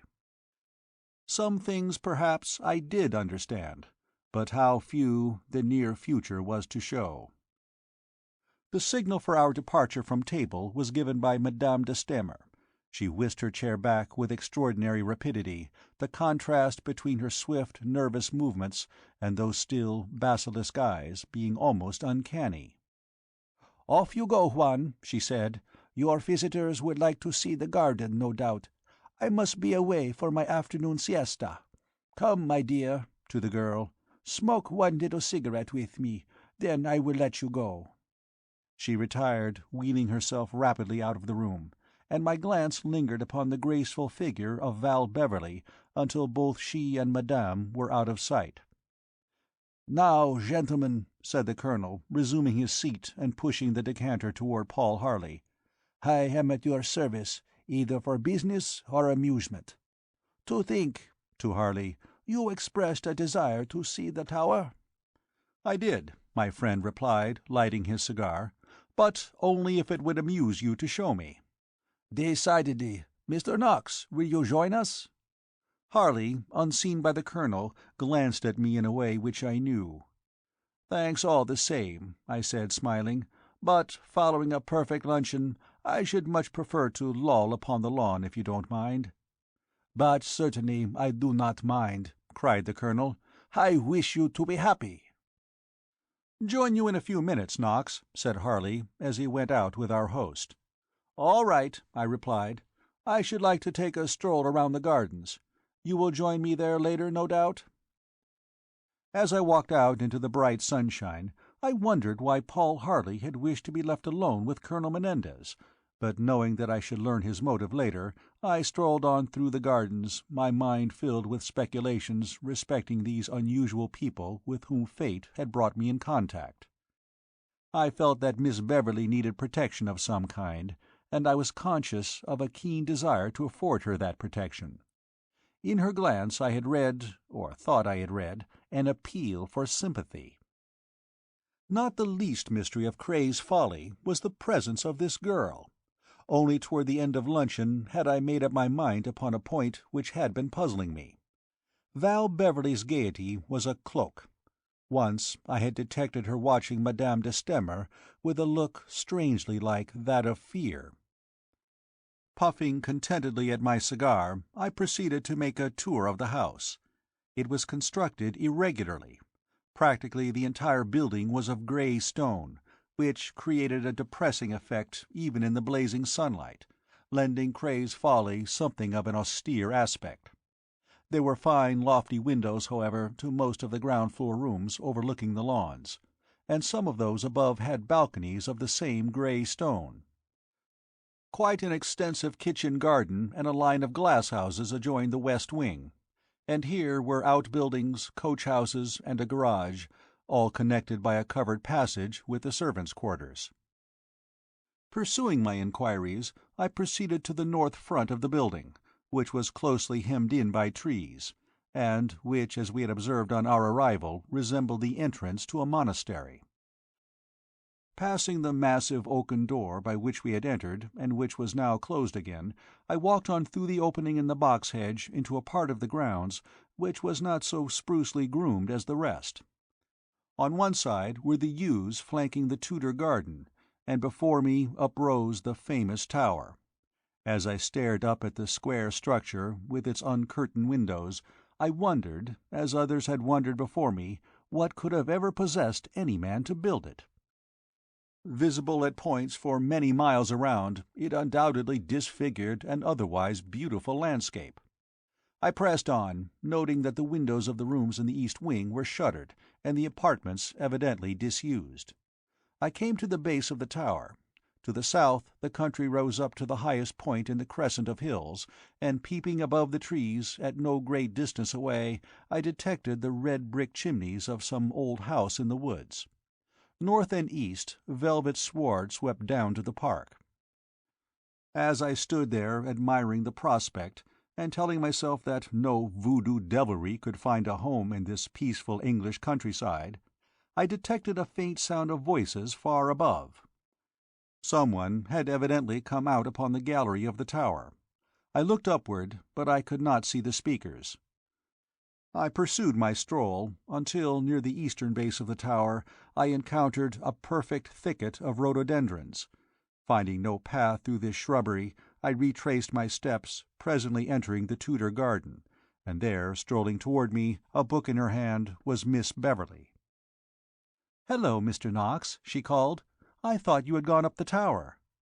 "No," I replied, laughing. "I lack the energy." "Do you?" she said softly. "Then sit down and talk to me." She dropped down upon a grassy bank, looking up at me invitingly, and I accepted the invitation without demur. "I love this old garden," she declared, "although of course it is really no older than the rest of the place. I always think there should be peacocks, though." "Yes," I agreed, "peacocks would be appropriate." "And little pages dressed in yellow velvet." She met my glance soberly for a moment, and then burst into a peal of merry laughter. "Do you know, Miss Beverley," I said, watching her, "I find it hard to place you in the household of the Colonel." "Yes," she said simply, "you must." "Oh, then you realize that you are out of place here?" "Quite." "Of course I am." She smiled, shook her head, and changed the subject. "I'm so glad Mr. Paul Harley has come down," she confessed. "You know my friend by name, then?" "Yes," she replied. "Someone I met in Nice spoke of him, and I know he is very clever." "In Nice? Did you live in Nice before you came here?" Val Beverley nodded slowly, and her glance grew oddly retrospective. "I lived for over a year with Madame de Stamer in a little villa on the Promenade des Anglais," she replied. "That was after Madame was injured." "She sustained her injuries during the war, I understand." "Yes. Poor Madame. The hospital of which she was in charge was bombed, and the shock left her as you see her. I was there too, but I luckily escaped without injury." "What, you were there?" "Yes. That was where I first met Madame de Stamer. She used to be very wealthy, you see, and she established this hospital in France at her own expense, and I was one of her assistants for a time. She lost both her husband and her fortune in the war, and as if that were not bad enough, lost the use of her limbs too." "Poor woman," I said. "I had no idea her life had been so tragic. She has wonderful courage." "Courage!" exclaimed the girl. "If you knew all that I know about her!" Her face grew sweetly animated as she bent toward me excitedly and confidentially. "Really, she is simply wonderful. I learned to respect her in those days as I have never respected any other woman in the world, and when, after all her splendid work, she, so vital and active, was stricken down like that, I felt that I simply could not leave her, especially as she asked me to stay." "So you went with her to Nice?" "Yes. Then the Colonel took this house and we came here. But—" She hesitated, and glanced at me curiously. "Perhaps you are not quite happy?" "No," she said, "I am not. You see, it was different in France. I knew so many people, but here at Cray's Folly it is so lonely, and Madame is—" Again she hesitated. "Yes?" "Well," she laughed in an embarrassed fashion, "I'm afraid of her at times." "In what way?" "Oh, in a silly, womanish sort of way. Of course she is a wonderful manager. She rules the house with a rod of iron. But really, I haven't anything to do here, and I feel frightfully out of place sometimes. Then the Colonel— Oh, but what am I talking about?" "Won't you tell me what it is that the Colonel fears?" "You know that he fears something, then?" "Of course. That is why Paul Harley is here." A change came over the girl's face, a look almost of dread. "I wish I knew what it all meant." "You are aware, then, that there is something wrong?" "Naturally I am. Sometimes I have been so frightened that I have made up my mind to leave the very next day." "You mean that you have been frightened at night?" I asked with curiosity. "Dreadfully frightened." "Won't you tell me in what way?" She looked up at me swiftly, then turned her head aside and bit her lip. "No, not now," she replied. "I can't very well." "Then at least tell me why you stayed." "Well," she smiled rather pathetically, "for one thing, I haven't anywhere else to go." "Have you no friends in England?" She shook her head. "No, there was only poor Daddy, and he died over 2 years ago. That was when I went to Nice." "Poor little girl," I said, and the words were spoken before I realized their undue familiarity. An apology was on the tip of my tongue, but Miss Beverley did not seem to have noticed the indiscretion. Indeed, my sympathy was sincere, and I think she had appreciated the fact. She looked up again with a bright smile. "Why are we talking about such depressing things on this simply heavenly day?" she exclaimed. "Goodness knows," said I. "Will you show me round these lovely gardens?" "Delighted, sir," replied the girl, rising and sweeping me a mocking curtsy. Thereupon we set out, and at every step I found a new delight in some wayward curl, in a gesture, in the sweet voice of my companion. Her merry laugh was music, but in wistful mood I think she was even more alluring. The menace, if menace there were, which overhung Cray's Folly, ceased to exist, for me at least, and I blessed the lucky chance which had led me to my presence there. We were presently rejoined by Colonel Menendez and Paul Harley, and I gathered that my surmise that it had been their voices which I had heard proceeding from the top of the tower to have been only partly accurate. "I know you will excuse me, Mr. Harley," said the Colonel, "for detailing the duty to Pedro, but my wind is not good enough for the stairs." He used idiomatic English at times with that facility which some foreigners acquire, but always smiled in a self-satisfied way when he had employed a slang term. "I quite understand, Colonel," replied Harley. "The view from the top was very fine." "And now, gentlemen," continued the colonel, "if Miss Beverley will excuse us, we will retire to the library and discuss business." "As you wish," said Harley, "but I have an idea that it is your custom to rest in the afternoon." Colonel Menendez shrugged his shoulders. "It used to be," he admitted, "but I have too much to think about in these days." "I can see that you have much to tell me," admitted Harley, "and therefore I am entirely at your service." Val Beverley smiled and walked away swinging her book, at the same time treating me to a glance which puzzled me considerably. I wondered if I had mistaken its significance, for it had seemed to imply that she had accepted me as an ally. Certainly it served to awaken me to the fact that I had discovered a keen personal interest in the mystery which hung over this queerly assorted household. I glanced at my friend as the colonel led the way into the house. I saw him staring upward with a peculiar expression upon his face, and following the direction of his glance, I could see an awning spread over one of the grey stone balconies. Beneath it, reclining in a long cane chair, lay Madame de Stamer. I think she was asleep.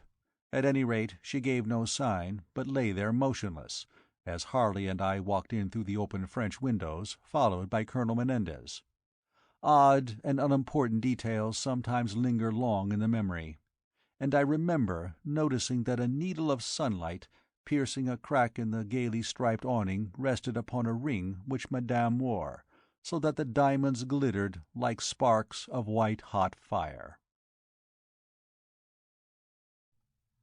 Chapter 6. The Barrier. Colonel Menendez conducted us to a long, lofty library, in which might be detected the same note of un-English luxury manifested in the other appointments of the house. The room, in common with every other room which I had visited in Cray's Folly, was carried out in oak, doors, window frames, mantelpiece, and ceiling representing fine examples of this massive woodwork. Indeed, if the eccentricity of the designer of Cray's Folly were not sufficiently demonstrated by the peculiar plan of the building, its construction wholly of granite and oak must have remarked him a man of unusual, if substantial, ideas. There were 4 long windows opening onto a veranda, which commanded a view of part of the rose garden and of 3 terraced lawns descending to a lake upon which I perceived a number of swans. Beyond, in the valley, lay verdant pastures, where cattle grazed. A lark hung carolling blithely far above, and the sky was almost cloudless. I could hear a steam reaper at work somewhere in the distance. This, along with the more intimate rattle of a lawn-mower wielded by a gardener who was not visible from where I stood, alone disturbed the serene silence, except that presently I detected the droning of many bees among the roses. Sunlight flooded the prospect, but the veranda lay in shadow, and that long oaken room was refreshingly cool and laden with the heavy perfume of the flowers. From the windows, then, one beheld a typical English summerscape, but the library itself struck an altogether more exotic note. There were many glazed bookcases of garish design in ebony and gilt, and these were laden with a vast collection of works in almost every European language, reflecting perhaps the cosmopolitan character of the colonel's household.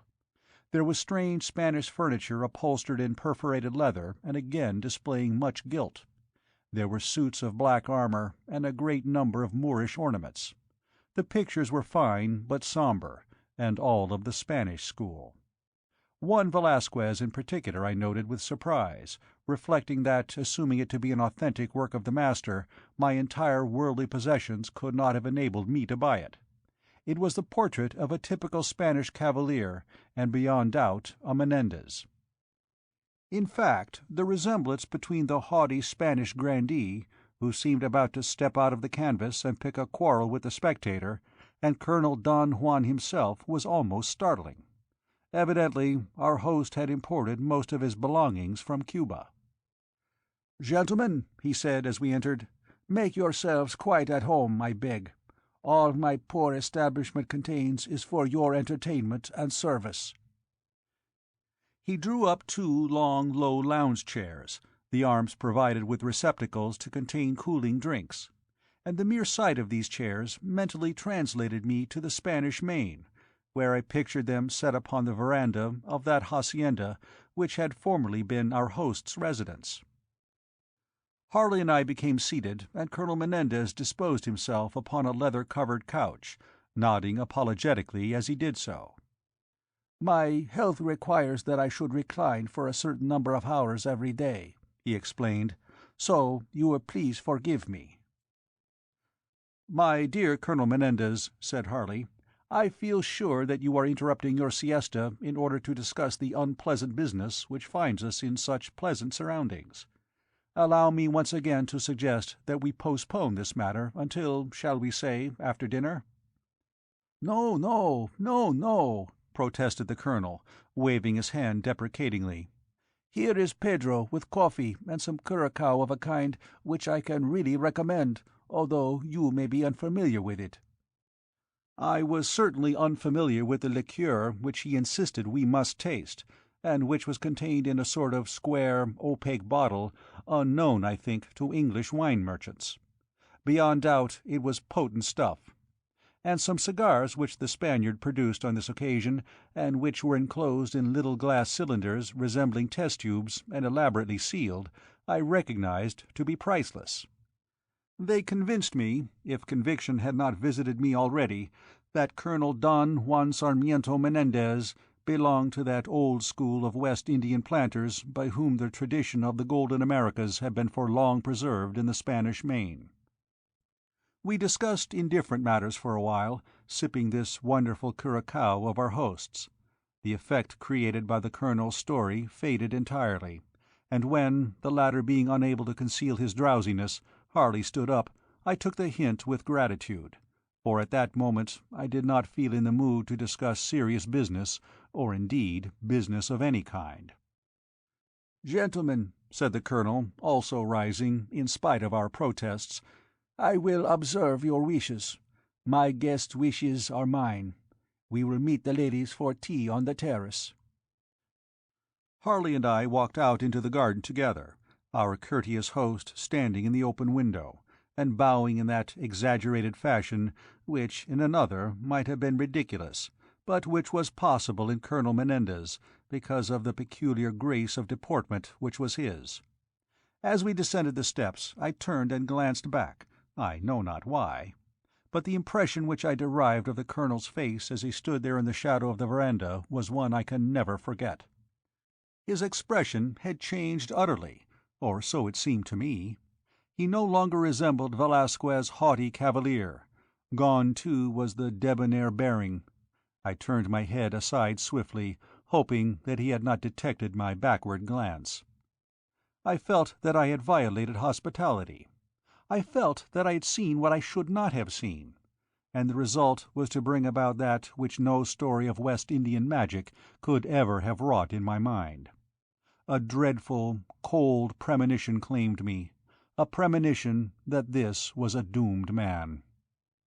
The look which I had detected upon his face was an undefinable and indescribable look, but I had seen it in the eyes of one who had been bitten by a poisonous reptile, and knew his hours to be numbered.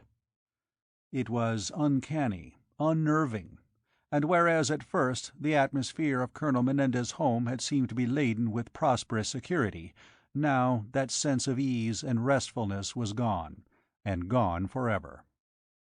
"Harley," I said, speaking almost at random, "this promises to be the strangest case you have ever handled." "Promises?"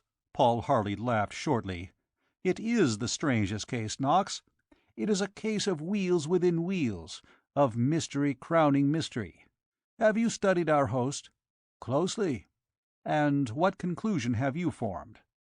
"Not at the moment, but I think one is slowly crystallizing." Muttered Harley, as we paced slowly on amid the rose-trees. "Of one thing I am satisfied." "What is that?"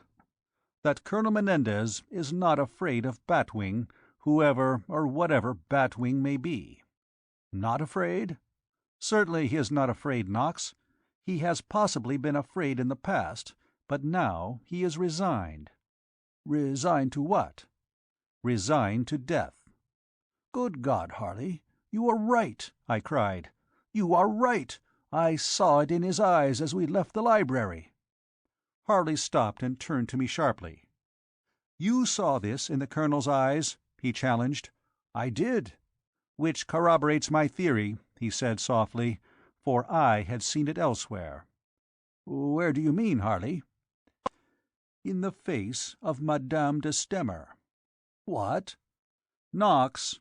Harley rested his hand upon my arm and looked about him cautiously. "She knows." "But knows what?"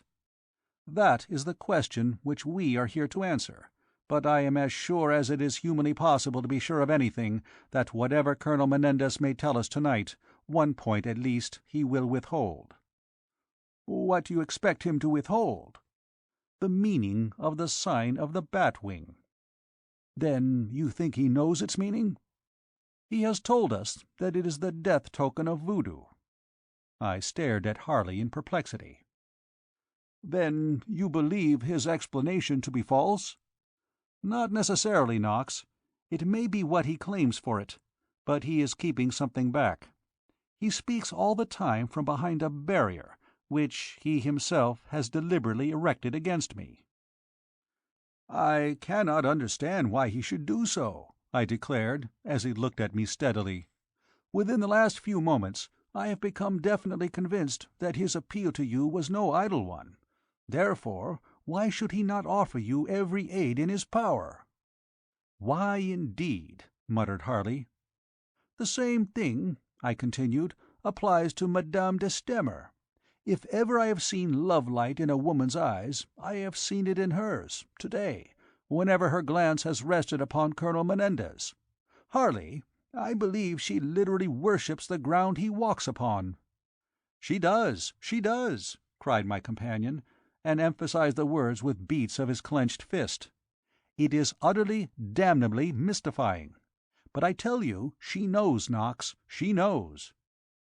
"You mean she knows that he is a doomed man?" Harley nodded rapidly. "They both know," he replied, "but there is something which they dare not divulge." He glanced at me swiftly, and his bronzed face wore a peculiar expression. "Have you had an opportunity of any private conversation with Miss Val Beverley?" he inquired. "Yes," I said. "Surely you remember that you found me chatting with her when you returned from your inspection of the tower?" "I remember perfectly well, but I thought you might have just met.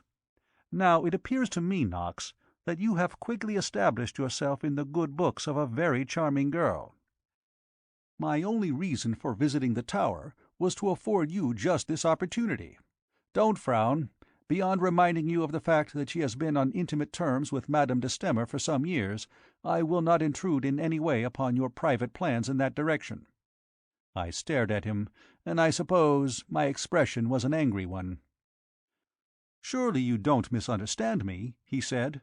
"A cultured English girl of that type cannot possibly have lived with these people without learning something of the matters which are puzzling us so badly. Am I asking too much?" "I see what you mean," I said slowly. "No, I suppose you are right, Harley." "Good," he muttered. "I will leave that side of the inquiry in your very capable hands, Knox." He paused and began to stare about him. "From this point," he said, "we have an unobstructed view of the tower." He turned and stood looking up at the unsightly grey structure, with its geometrical rows of windows and the minaret-like gallery at the top.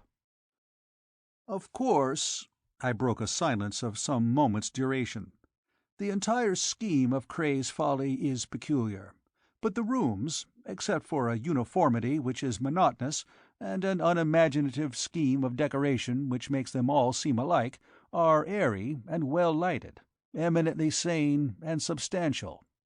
The tower, however, is quite inexcusable, unless the idea was to enable the occupant to look over the tops of the trees in all directions." "Yes," agreed Harley, "it is an ugly landmark. But yonder up the slope I can see the corner of what seems to be a very picturesque house of some kind." "I caught a glimpse of it earlier to-day," I replied. "Yes, from this point a little more of it is visible. Apparently quite an old place." I paused, staring up the hillside, but Harley, hands locked behind him and chin lowered reflectively, was pacing on. I joined him, and we proceeded for some little distance in silence, passing a gardener who touched his cap respectfully and to whom I thought my first companion was about to address some remark. Harley passed on, however, still occupied, it seemed, with his reflections, and coming to a gravel path, which, bordering on one side of the lawns, led down from terrace to terrace into the valley, turned and began to descend. "Let us go and interview the swans," he murmured absently. End of Part 2.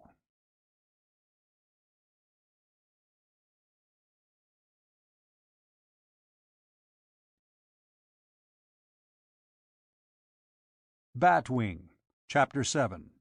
At the Lavender Arms. In certain moods Paul Harley was impossible as a companion, and I, who knew him well, had learned to leave him to his own devices at such times. These moods invariably corresponded with his meeting some problem to the heart of which the lance of his keen wit failed to penetrate. His humour might not display itself in the spoken word; he merely became oblivious of everything and everybody around him. People might talk to him, and he scarce noted their presence. Familiar faces appear, and he would see them not. Outwardly he remained the observant Harley who could see further into a mystery than any other in England, but his observation was entirely introspective. Although he moved amid the hustle of life, he was spiritually alone, communing with the solitude which dwells in every man's heart. Presently, then, as we came to the lake at the foot of the sloping lawns, where water-lilies were growing and quite a number of swans had their habitation, I detected the fact that I had ceased to exist so far as Harley was concerned. Knowing this mood of old, I pursued my way alone, pressing on across the valley and making for a swing-gate which seemed to open upon a public footpath. Coming to this gate, I turned and looked back. Paul Harley was standing where I had left him by the edge of the lake, staring as if hypnotized at the slowly moving swans. But I would have been prepared to wager that he saw neither swans nor lake, but mentally was far from the spot, deep in some complex maze of reflection through which no ordinary mind could hope to follow him. I glanced at my watch and found that it was but little after 2 o'clock. Luncheon at Cray's Folly was early. I therefore had some time upon my hands, and I determined to employ it in exploring part of the neighbourhood. Accordingly I filled and lighted my pipe and strolled leisurely along the footpath, enjoying the beauty of the afternoon and admiring the magnificent timber which grew upon the southerly slopes of the valley. Larks sang high above me, and the air was fragrant with those wonderful earthy scents which belong to an English countryside. A herd of very fine Jersey cattle presently claimed inspection, and a little farther on I found myself upon a high road, where a brown-faced fellow seated aloft upon a hay-cart cheerily gave me good day as I passed. Quite at random I turned to the left and followed the road, so that presently I found myself in a very small village, the principal building of which was a very small inn called the Lavender Arms. Colonel Menendez's curacao, combined with the heat of the day, had made me thirsty, for which reason I stepped into the bar-parlour determined to sample the local ale. I was served by the landlady, a neat, round, red little person, and as she retired, having placed a foam-capped mug upon the counter, her glance rested for a moment upon the only other occupant of the room, a man seated in an arm-chair immediately to the right of the door. A glass of whisky stood on the window-ledge at his elbow, and that it was by no means the first which he had imbibed his appearance seemed to indicate. Having tasted the cool contents of my mug, I leaned back against the counter and looked at this person curiously. He was apparently of about medium height, but of a somewhat fragile appearance. He was dressed like a country gentleman, and a stick and soft hat lay upon the ledge near his glass. But the thing about him which had immediately arrested my attention was his really extraordinary resemblance to Paul Harley's engraving of Edgar Allan Poe. I wondered at first if Harley's frequent references to the eccentric American genius, to whom he accorded a sort of hero worship, were responsible for my imagining a close resemblance where only a slight one existed. But inspection of that strange dark face convinced me of the fact that my first impression had been a true one. Perhaps in my curiosity I stared rather rudely. "You will pardon me, sir," said the stranger, and I was startled to note that he spoke with a faint American accent. "But are you a literary man?" As I had judged to be the case, he was slightly bemused, but by no means drunk, and although his question was abrupt, it was spoken civilly enough. "Journalism is one of the several occupations in which I have failed," I replied lightly. "You are not a fiction writer?" "I lack the imagination necessary for that craft, sir." The other wagged his head slowly and took a drink of whisky. "Nevertheless," he said, and raised his finger solemnly, "you were thinking that I resembled Edgar Allan Poe." "Good heavens!" I exclaimed, for the man had really amazed me. "You clearly resemble him in more ways than one. I must really ask you to inform me how you deduce such a fact from a mere glance of mine."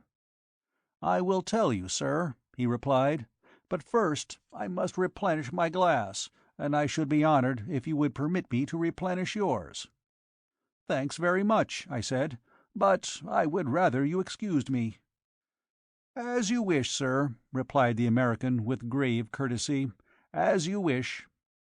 He stepped up to the counter and rapped upon it with a half-crown, until the landlady reappeared. She treated me to a pathetic glance, but refilled the empty glass. My American acquaintance, having returned to his seat, and having added a very little water to the whisky, went on. "Now, sir," he said, "my name is Colin Camber, formerly of Richmond, Virginia, United States of America, but now of the Guest House, Surrey, England, at your service." Taking my cue from Mr. Camber's gloomy but lofty manner, I bowed formally and mentioned my name. "I am delighted to make your acquaintance, Mr. Knox," he assured me. "And now, sir, to answer your question. When you came in a few moments ago, you glanced at me. Your eyes did not open widely, as is the case when one recognizes, or thinks one recognizes, an acquaintance. They narrowed. This indicated retrospection. For a moment they turned aside. You were focusing a fugitive idea, a memory. You captured it. You looked at me again, and your successive glances read as follows: the hair worn uncommonly long, the mathematical brow, the eyes of a poet, the slight moustache, the small mouth, weak chin, the glass at his elbow. The resemblance is complete. Knowing how complete it is myself, sir, I ventured to test my theory, and it proved to be sound." Now, as Mr. Colin Camber had thus spoken in the serious manner of a slightly drunken man, I had formed the opinion that I stood in the presence of a very singular character. Here was that seeming mésalliance which not infrequently begets genius, a powerful and original mind allied to a weak will. I wondered what Mr. Colin Camber's occupation might be, and somewhat, too, I wondered why his name was unfamiliar to me. For that the possessor of that brow and those eyes could fail to make his mark in any profession which he might take up, I was unwilling to believe. "Your exposition has been very interesting, Mr. Camber," I said. "You are a singularly close observer, I perceive." "Yes," he replied. "I have passed my life in observing the ways of my fellowmen, a study which I have pursued in various parts of the world, without appreciable benefit to myself. I refer to financial benefit." He contemplated me with a look which had grown suddenly pathetic. "I would not have you think, sir," he added, "that I am an habitual toper. I have latterly been upset by domestic worries, and he emptied his glass at a draught. "Surely, Mr. Knox, you are going to replenish. Whilst you are doing so, would you kindly request Mrs. Wooten to extend the same favour to myself?" But at that moment Mrs. Wooten in person appeared behind the counter. "Time, please, gentlemen," she said. "It is gone 2:30." "What!" exclaimed Mr. Camber, rising. "What is that? You decline to serve me, Mrs. Wooten?" "Why, not at all, Mr. Camber," answered the landlady. "But I can serve no one now. It's after time." "You decline to serve me," he muttered, his speech becoming slurred. "Am I then to be insulted?" I caught a glance of entreaty from the landlady. "My dear sir," I said, genially, "we must bow to the law, I suppose. At least, we are better off here than in America." "Ah, that is true," agreed Mr. Camber, throwing his head back and speaking the words as though they possessed some deep, dramatic significance. "Yes, but such laws are an insult to every intelligent man." He sat down again rather heavily, and I stood looking from him to the landlady, and wondering what I should do. The matter was decided for me, however, in a way which I could never have foreseen. For, hearing a light footfall upon the step which led to the bar-parlour, I turned, and there, almost beside me, stood a wrinkled little Chinaman. He wore a blue suit and a tweed cap. He wore queer, thick-soled slippers, and his face was like a smiling mask hewn out of very old ivory. I could scarcely credit the evidence of my senses, since the Lavender Arms was one of the last places in which I should have looked for a native of China. Mr. Colin Camber rose again, and fixing his melancholy eyes upon the newcomer. "Ah Tsung," he said in a tone of cold anger, "what are you doing here?" Quite unmoved, the Chinaman replied, "Bringing you chitsa. Very soon go back." "What do you mean?" demanded Mr. Camber. "Answer me, Ah Tsung. Who sent you?" "Lily missy," crooned the Chinaman, smiling up into the other's face with a sort of childish entreaty. "Lily missy." "Oh," said Mr. Camber in a changed voice. "Oh." He stood very upright for a moment, his gaze set upon the wrinkled Chinese face. Then he looked at Mrs. Wooten and bowed, and looked at me and bowed, very stiffly. "I must excuse myself, sir," he announced. "My wife desires my presence at home." I returned his bow, and as he walked quite steadily toward the door, followed by Ah Tsong, he paused, turned, and said, "Mr. Knox, I should esteem it a friendly action if you would spare me an hour of your company before you leave Surrey. My visitors are few. Anyone will direct you to the guest-house. I am persuaded that we have much in common. Good day, sir." He went down the steps, disappearing in company with the Chinaman, and having watched them go, I turned to Mrs. Wooten, the landlady, in silent astonishment. She nodded her head and sighed. "The same every day and every evening for months past," she said. "I am afraid it's going to be the death of him." "Do you mean that Mr. Camber comes here every day and is always fetched by the Chinaman?" "Twice every day," corrected the landlady, "and his poor wife sends here regularly." "What a tragedy," I muttered, "and such a brilliant man." "Ah," said she, busily removing jugs and glasses from the counter, "it does seem a terrible thing." "Has Mr. Camber lived for long in this neighbourhood?" I ventured to inquire.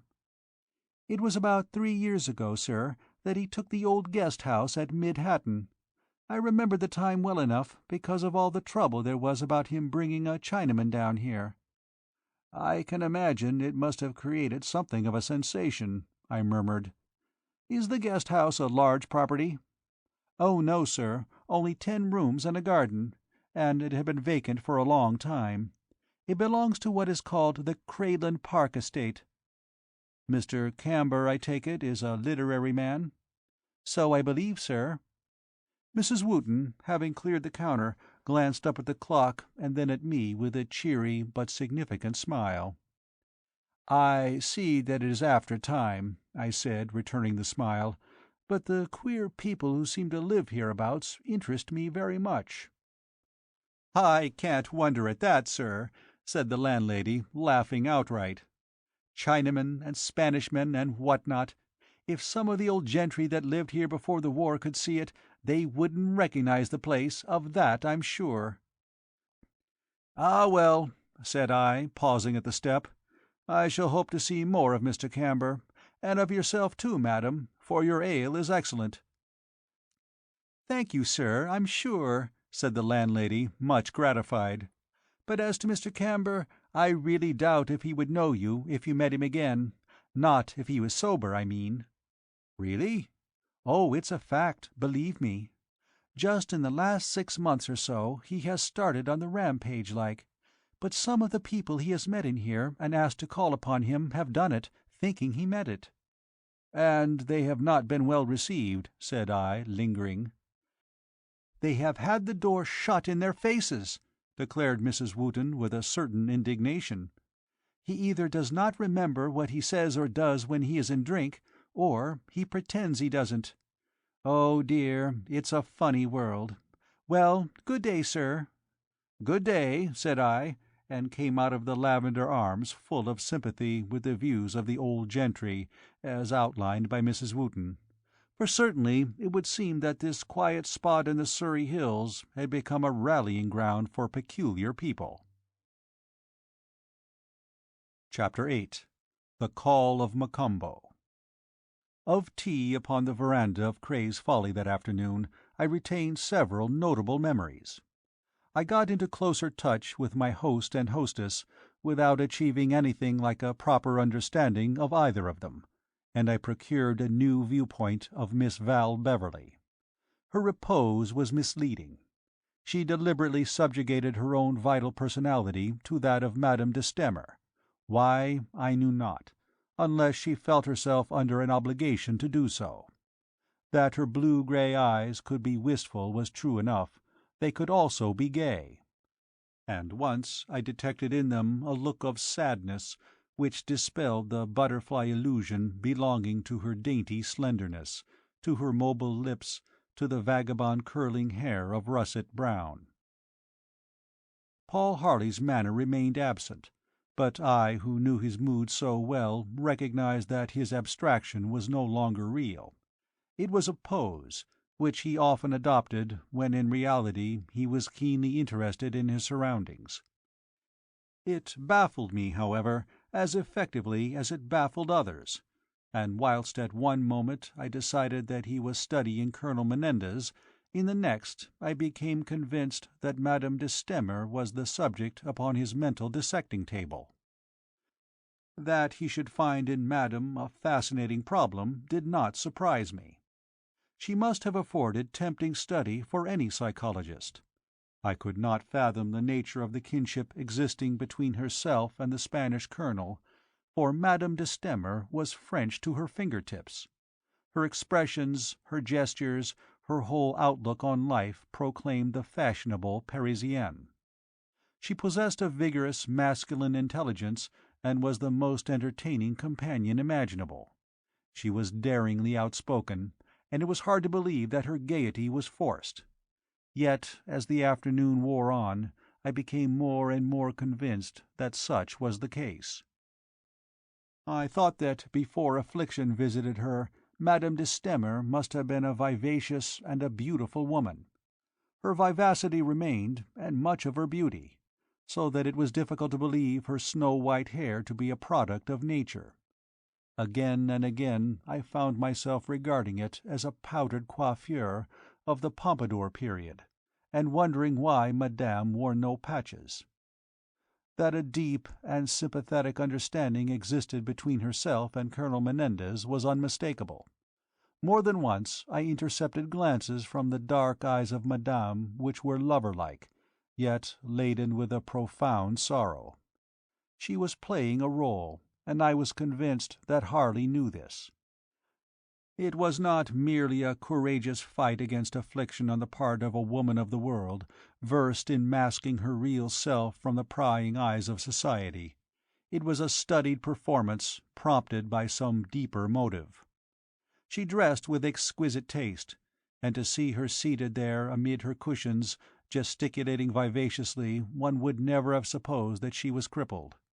My admiration for her momentarily increased, the more so since I could see that she was sincerely fond of Val Beverley, whose every movement she followed with looks of almost motherly affection.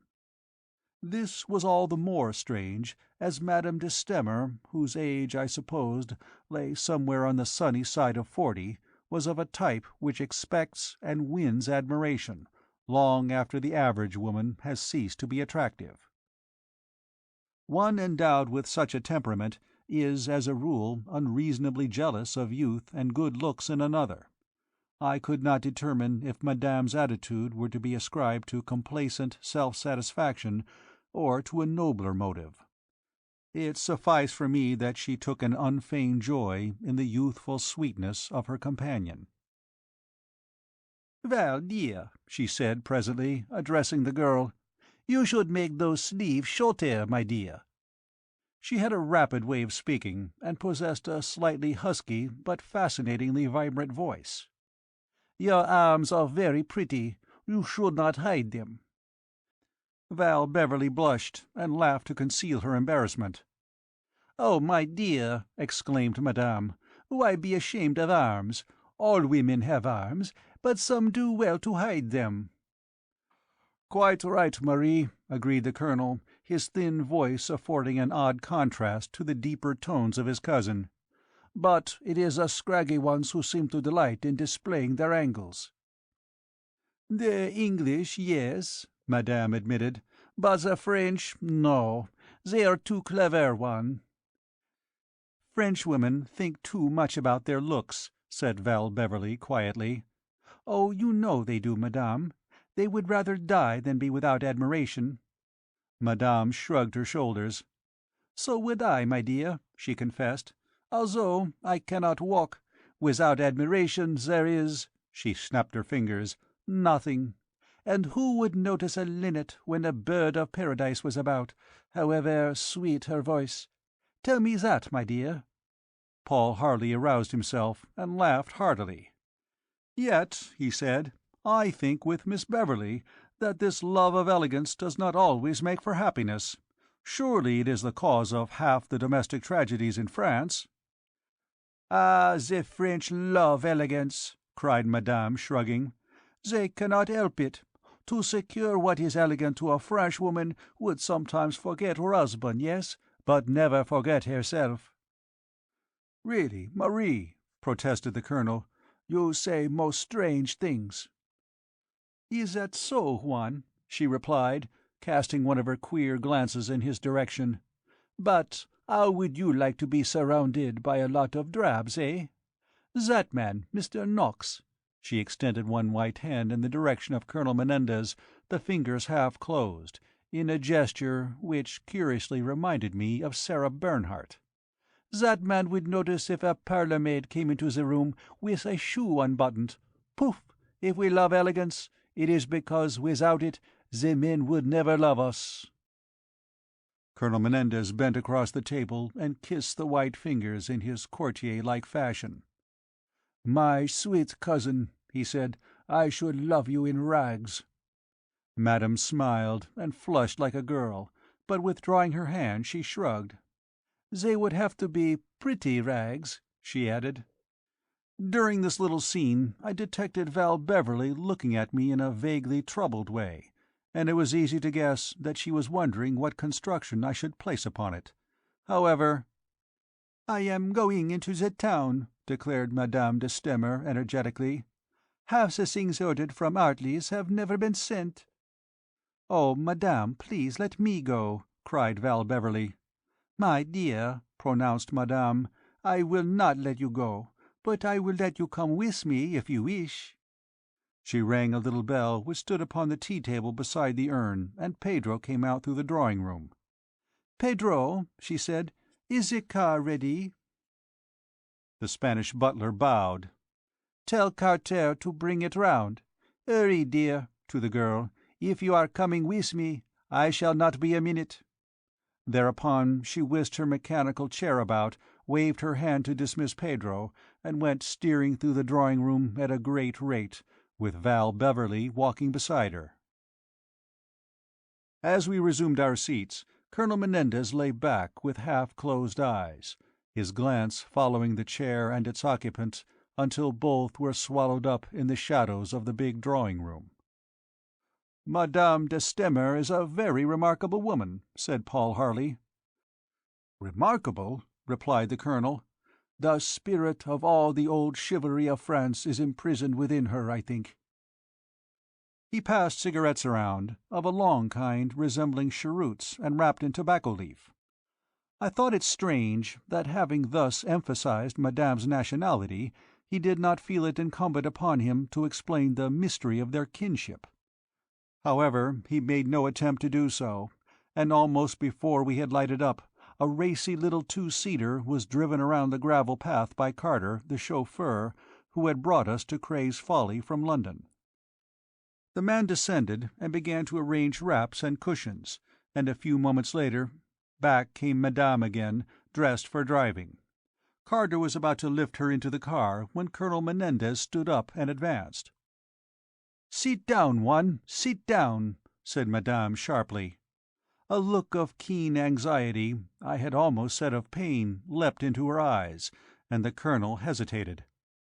"How often must I tell you," continued the throbbing voice, "that you must not exert yourself?"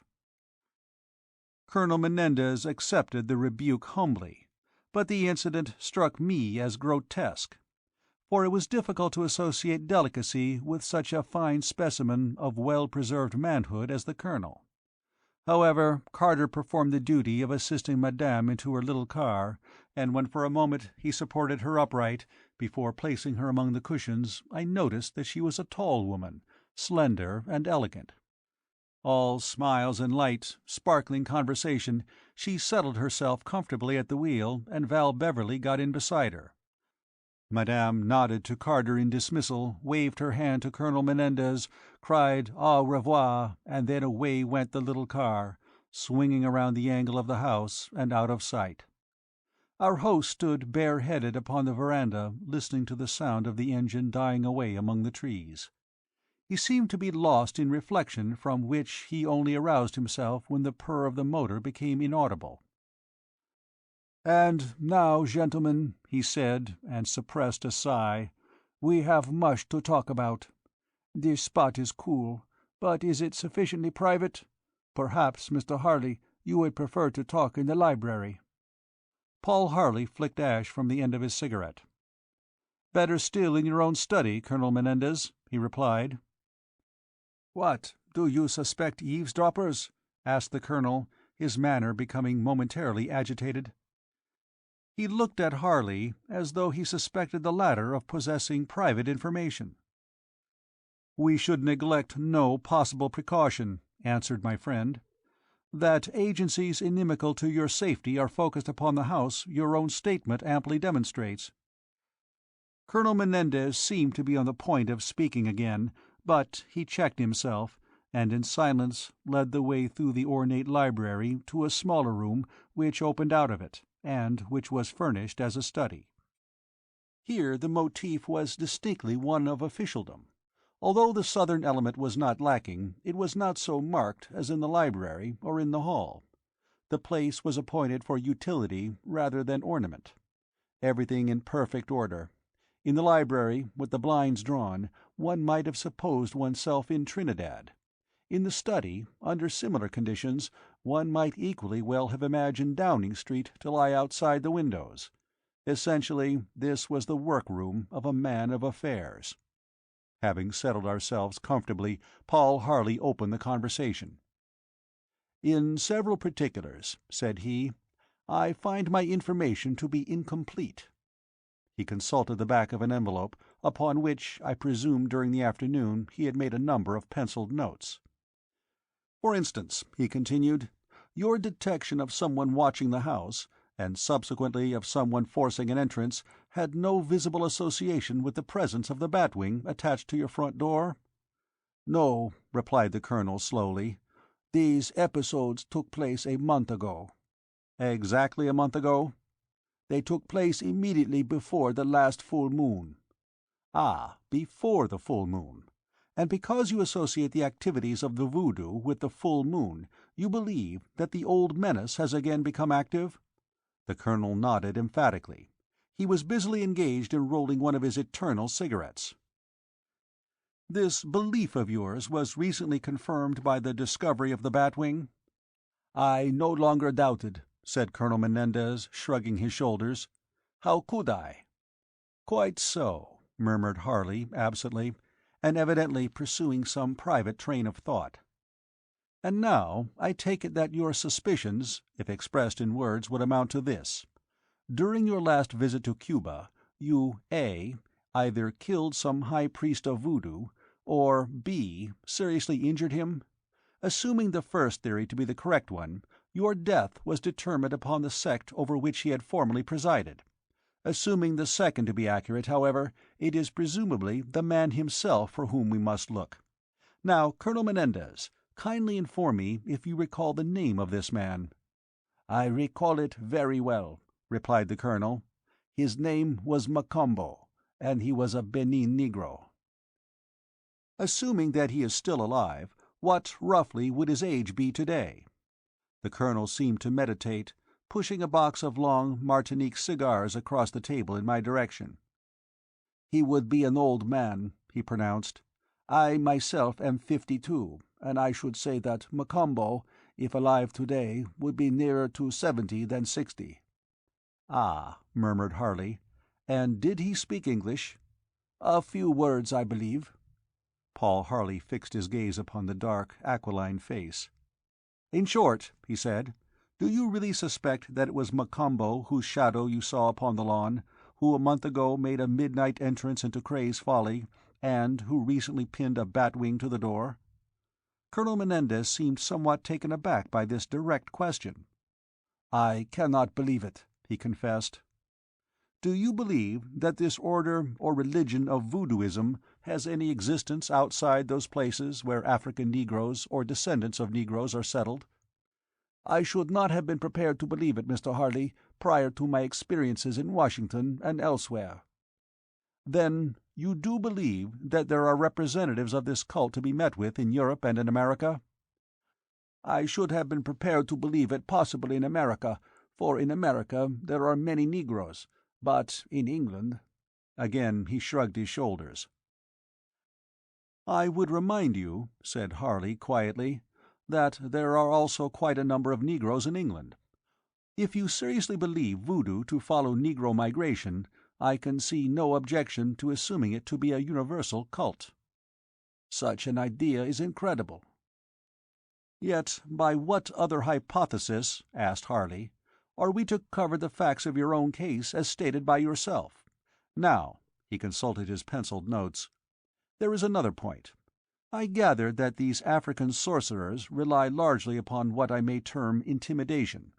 In other words, they claim the power of wishing an enemy to death." He raised his eyes and stared grimly at the colonel.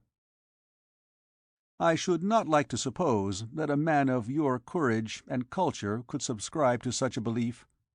"I do not, sir," declared the colonel warmly. "No Obeah man could ever exercise his will upon me." "Yet, if I may say so," murmured Harley, "your will to live seems to have become somewhat weakened." "What do you mean?" Colonel Menendez stood up, his delicate nostrils dilated. He glared angrily at Harley. "I mean that I perceive a certain resignation in your manner, of which I do not approve." "You do not approve?" said Colonel Menendez softly, and I thought as he stood looking down upon my friend that I had rarely seen a more formidable figure. Paul Harley had roused him unaccountably, and knowing my friend for a master of tact, I knew also that this had been deliberate, although I could not even dimly perceive his object. "I occupy the position of a specialist," Harley continued, and you occupy that of my patient. Now, you cannot disguise from me that your mental opposition to this danger which threatens has become slackened. Allow me to remind you that the strongest defense is counterattack. You are angry, Colonel Menendez, but I would rather see you angry than apathetic. To come to my last point, you spoke of a neighbor in terms which led me to suppose that you suspected him of some association with your enemies. May I ask the name of this person?" Colonel Menendez sat down again, puffing furiously at his cigarette, whilst beginning to roll another. He was much disturbed, was fighting to regain mastery of himself. "I apologize from the bottom of my heart," he said, "for a breach of good behavior which really was unforgivable. I was angry when I should have been grateful. Much that you have said is true. Because it is true, I despise myself."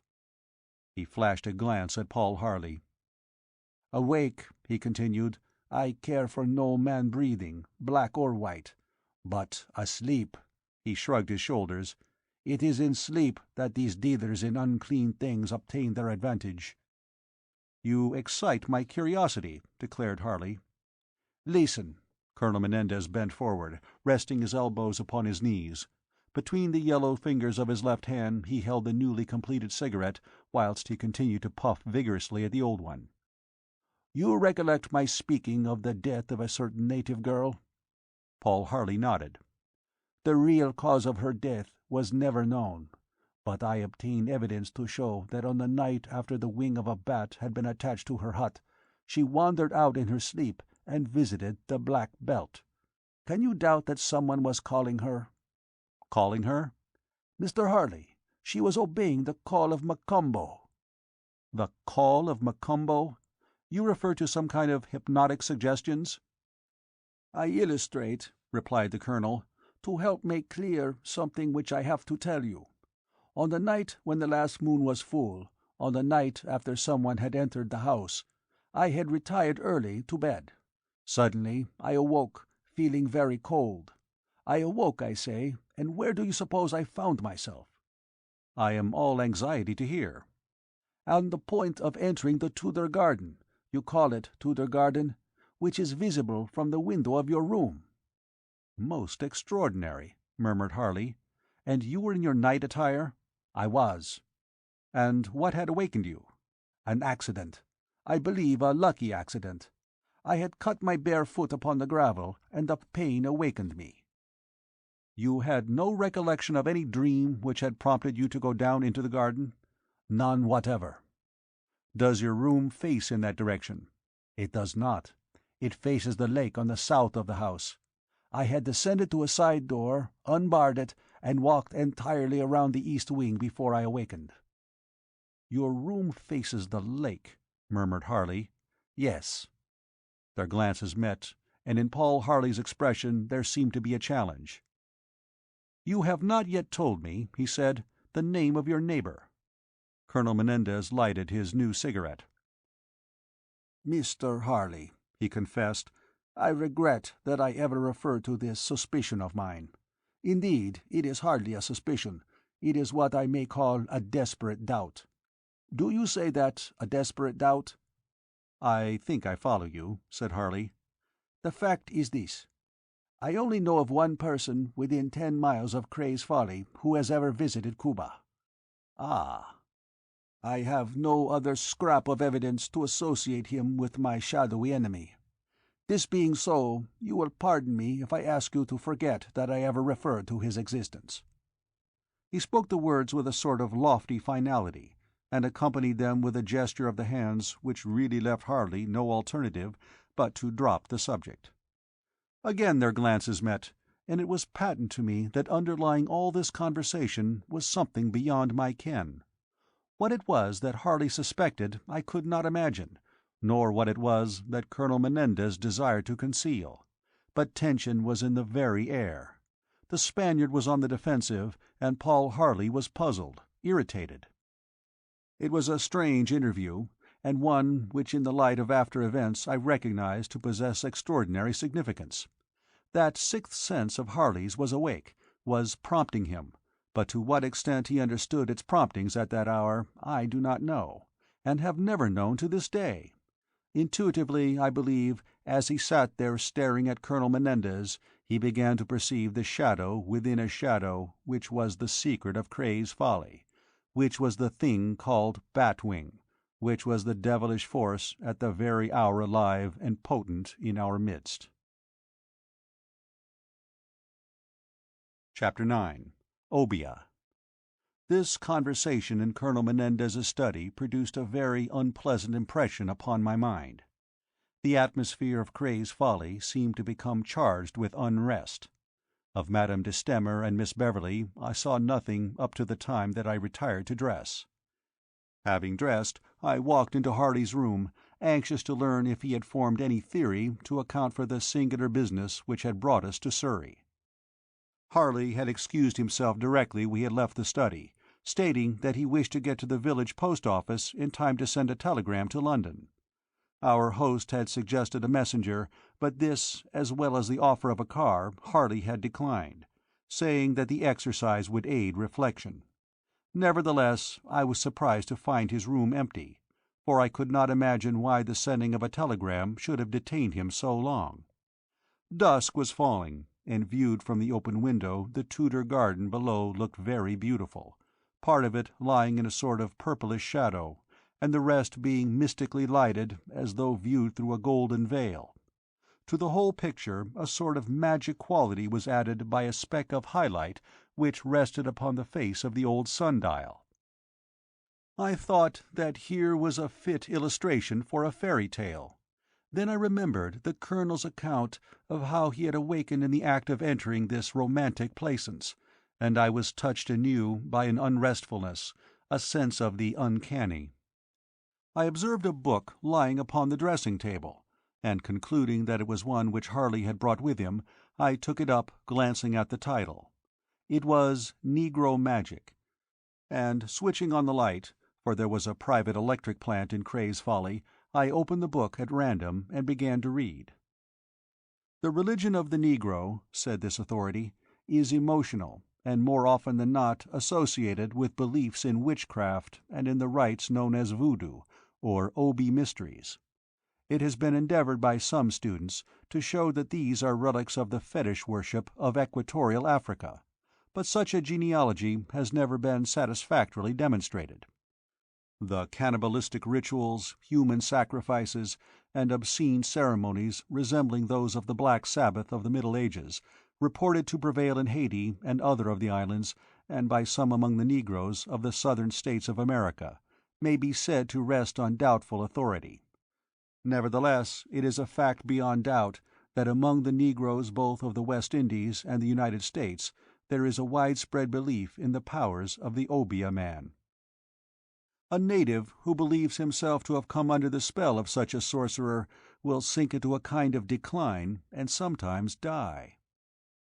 At this point I discovered several paragraphs underlined in pencil, and concluding that the underlining had been done by Paul Harley, I read them with particular care.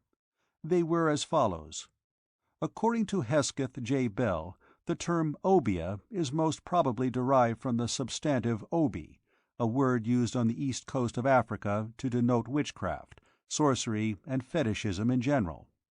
The etymology of obi has been traced to a very antique source, stretching far back into Egyptian mythology. A serpent in the Egyptian language was called Ob, or Ob. Obion is still the Egyptian name for a serpent. Moses, in the name of God, forbade the Israelites ever to inquire of the demon Ob, which is translated in our Bible charmer or wizard, divinator or sorcerer.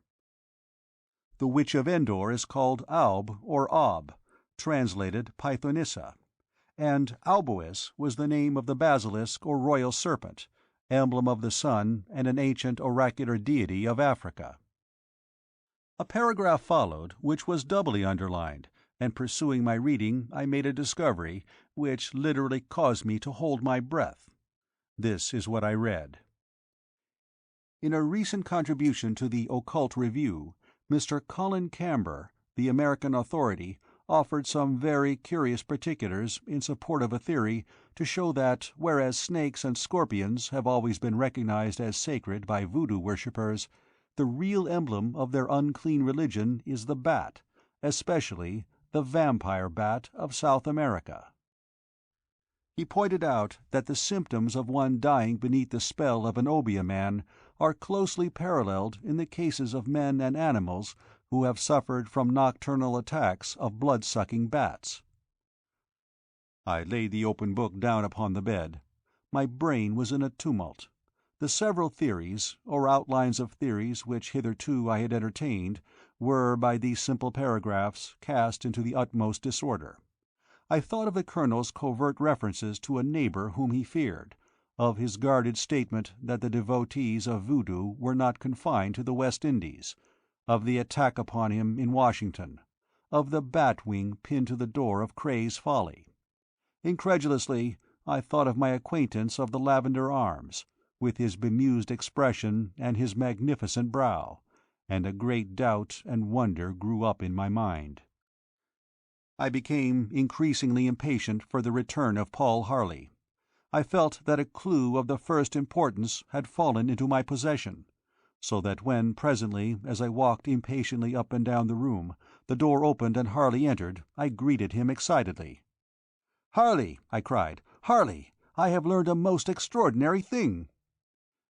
Even as I spoke and looked into the keen, eager face, the expression in Harley's eyes struck me. I recognized that in him, too, intense excitement was pent up. Furthermore, he was in one of his irritable moods. But, full of my own discoveries, "I chanced to glance at this book," I continued, "whilst I was waiting for you. You have underlined certain passages." He stared at me queerly. "I discovered the book in my own library after you had gone last night, Knox, and it was then that I marked the passages which struck me as significant." "But, Harley," I cried, "the man who is quoted here, Colin Camber, lives in this very neighbourhood." "I know." "What? You know?" "I learned it from Inspector Aylesbury of the County Police half an hour ago." Harley frowned perplexedly. "Then why in heaven's name didn't you tell me?" he exclaimed. "It would have saved me a most disagreeable journey into Market Hilton." "Market Hilton? What? Have you been into the town?" "That is exactly where I have been, Knox. I phoned through to Innes from the village post office after lunch to have the car sent down. There is a convenient garage by the Lavender Arms." "But the Colonel has 3 cars," I exclaimed. "The horse has 4 legs," replied Harley irritably. "But although I have only 2, there are times when I prefer to use them. I am still wondering why you failed to mention this piece of information when you obtained it." "My dear Harley," said I patiently, "how could I possibly be expected to attach any importance to the matter? You must remember that at the time I had never seen this work on Negro sorcery." "No," said Harley, dropping down upon the bed, "that is perfectly true, Knox. I am afraid I have a liver at times, a distinct Indian liver. Excuse me, old man, but to tell you the truth, I feel strangely inclined to pack my bag and leave for London without a moment's delay." "What?" I cried.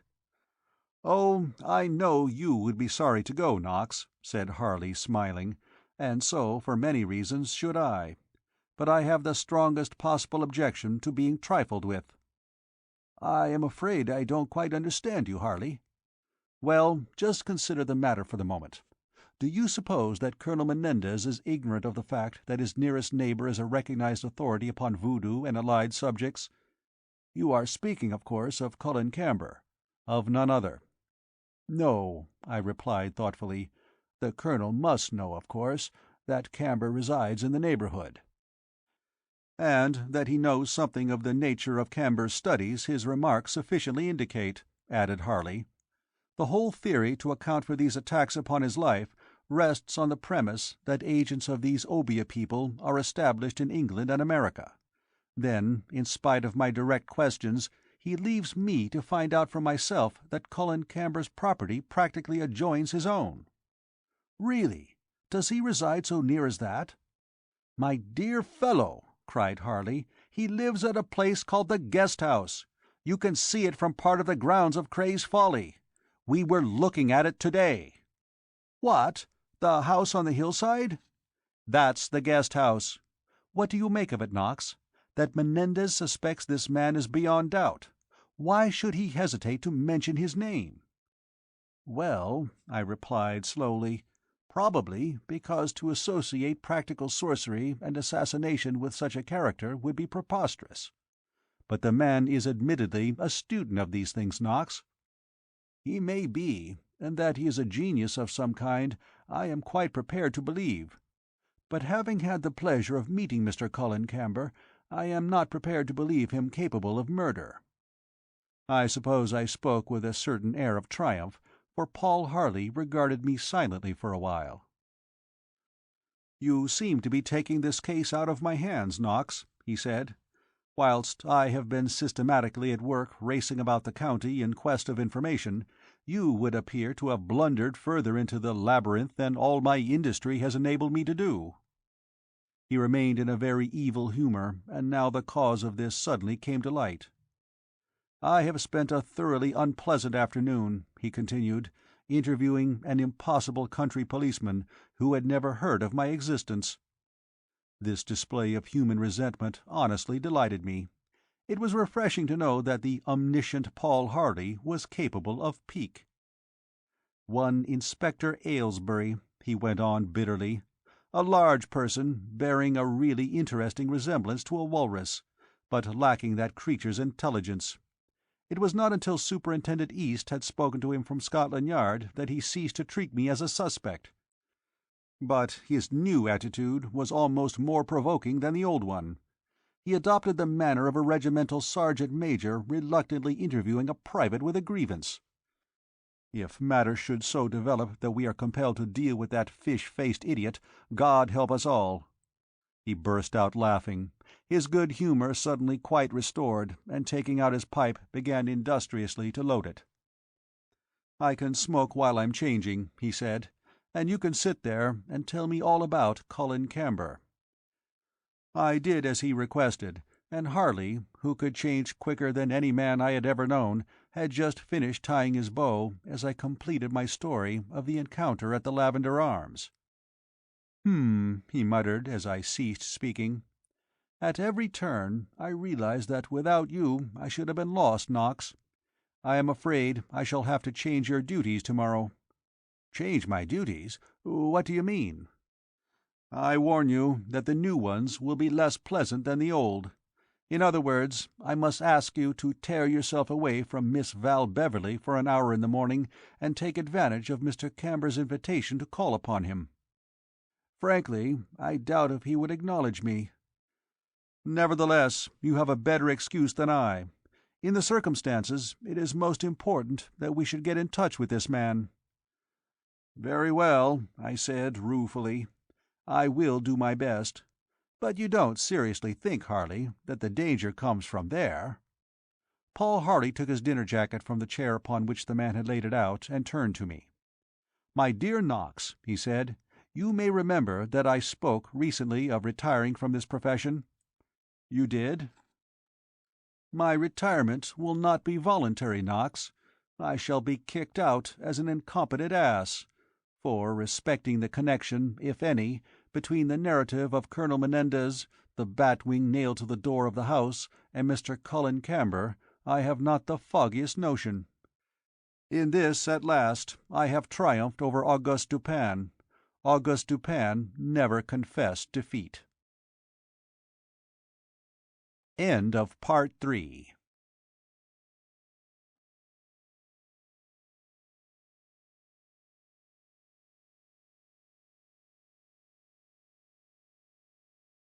Batwing, Chapter 10.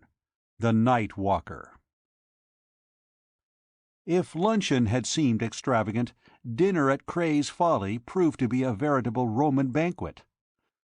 To associate ideas of selfishness with Miss Beverley was hateful, but the more I learned of the luxurious life of this queer household hidden away in the Surrey hills, the less I wondered at anyone's consenting to share such exile. I had hitherto counted an American steak dinner, organized by a lucky plunger and held at the Café de Paris as the last word in extravagant feasting. But I learned now that what was caviar in Monte Carlo was ordinary fare at Cray's Folly. Colonel Menendez was an epicure with an endless purse. The excellence of one of the courses upon which I had commented led to a curious incident. "You approve of the efforts of my chef?" said the colonel. "He is worthy of his employer," I replied. Colonel Menendez bowed in his cavalierly fashion, and Madame de Stamer positively beamed upon me. "You shall speak for him," said the Spaniard. "He was with me in Cuba, but has no reputation in London. There are hotels that would snap him up." I looked at the speaker in surprise. "Surely he is not leaving you?" I asked. The colonel exhibited a momentary embarrassment. "No, no, no, no," he replied, waving his hand gracefully. "I was only thinking that he—" there was a scarce perceptible pause— "might wish to better himself, you understand." I understood only too well, and recollecting the words spoken by Paul Harley that afternoon, respecting the colonel's will to live, I became conscious of an uncomfortable sense of chill. If I had doubted that in so speaking he had been contemplating his own death, the behaviour of Madame de Stamer must have convinced me. Her complexion was slightly but cleverly made up, with all the exquisite art of the Parisienne, but even through the artificial bloom I saw her cheeks blanch. Her face grew haggard, and her eyes burned unnaturally. She turned quickly aside to address Paul Harley, but I knew that the significance of this slight episode had not escaped him. He was by no means at ease. In the first place, he was badly puzzled. In the second place, he was angry. He felt it incumbent upon him to save this man from a menace which he, Paul Harley, evidently recognized to be real, although to me it appeared wildly chimerical, and the very person upon whose active cooperation he naturally counted not only seemed resigned to his fate, but by deliberate omission of important data added to Harley's difficulties. How much of this secret drama proceeding in Cray's Folly was appreciated by Val Beverley I could not determine. On this occasion I remember she was simply but perfectly dressed, and in my eyes seemed the most sweetly desirable woman I had ever known. Realizing that I had already revealed my interest in the girl, I was oddly self-conscious, and 100 times during the progress of dinner I glanced across at Harley, expecting to detect his quizzical smile. He was very stern, however, and seemed more reserved than usual. He was uncertain of his ground, I could see. He resented the understanding which evidently existed between Colonel Menendez and Madame de Stamer, and to which, although his aid had been sought, he was not admitted. It seemed to me, personally, that an almost palpable shadow lay upon the room, although, save for this one lapse, our host throughout talked gaily and entertainingly. I was obsessed by a memory of the expression which I had detected upon his face that morning, the expression of a doomed man. What, in heaven's name, I asked myself, did it all mean? If ever I saw the fighting spirit looking out of any man's eyes, it looked out of the eyes of Don Juan Sarmiento Menendez. Why, then, did he lie down to the menace of this mysterious bat-wing? And if he counted opposition futile, why had he summoned Paul Harley to Cray's Folly? With the passing of every moment I sympathized more fully with the perplexity of my friend, and no longer wondered that even his highly specialized faculties had failed to detect an explanation. Remembering Cullen Camber as I had seen him at the Lavender Arms, it was simply impossible to suppose that such a man as Menendez could fear such a man as Camber. True, I had seen the latter at a disadvantage, and I knew well enough that many a genius had been also a drunkard. But although I was prepared to find that Cullen Camber possessed genius, I found it hard to believe that this was of a criminal type. That such a character could be the representative of some remote Negro society was an idea too grotesque to be entertained for a moment. I was tempted to believe that his presence in the neighborhood of this haunted Cuban was one of those strange coincidences which in criminal history have sometimes proved so tragic for their victims. Madame de Stamer, avoiding the colonel's glances, which were pathetically apologetic, gradually recovered herself, and, "My dear," she said to Val Beverley, "you look perfectly sweet tonight. Don't you think she looks perfectly sweet, Mr. Knox?" Ignoring a look of entreaty from the blue-grey eyes, "Perfectly," I replied. "Oh, Mr. Knox," cried the girl, "why do you encourage her? She says embarrassing things like that every time I put on a new dress." Her reference to a new dress set me speculating again upon the apparent anomaly of her presence at Cray's Folly. That she was not a professional companion was clear enough. I assumed that her father had left her suitably provided for, since she wore such expensively simple gowns. She had a delightful trick of blushing when attention was focused upon her, and said Madame de Stamer, "To be able to blush like that, I would give my string of pearls, no, half of it." "My dear Marie," declared Colonel Menendez, "I have seen you blush perfectly." "No, no." Madame disclaimed the suggestion with one of those Bernhardt gestures. "I blush my last blush when my second husband introduced me to my first husband's wife." "Madame," exclaimed Val Beverley, "how can you say such things?" She turned to me. "Really, Mr. Knox, they are all fables." "In fables we renew our youth," said Madame. "Ah," sighed Colonel Menendez, "our youth, our youth." "Why sigh, Juan? Oh, I regret," cried Madame immediately. "Old age is only tragic to those who have never been young."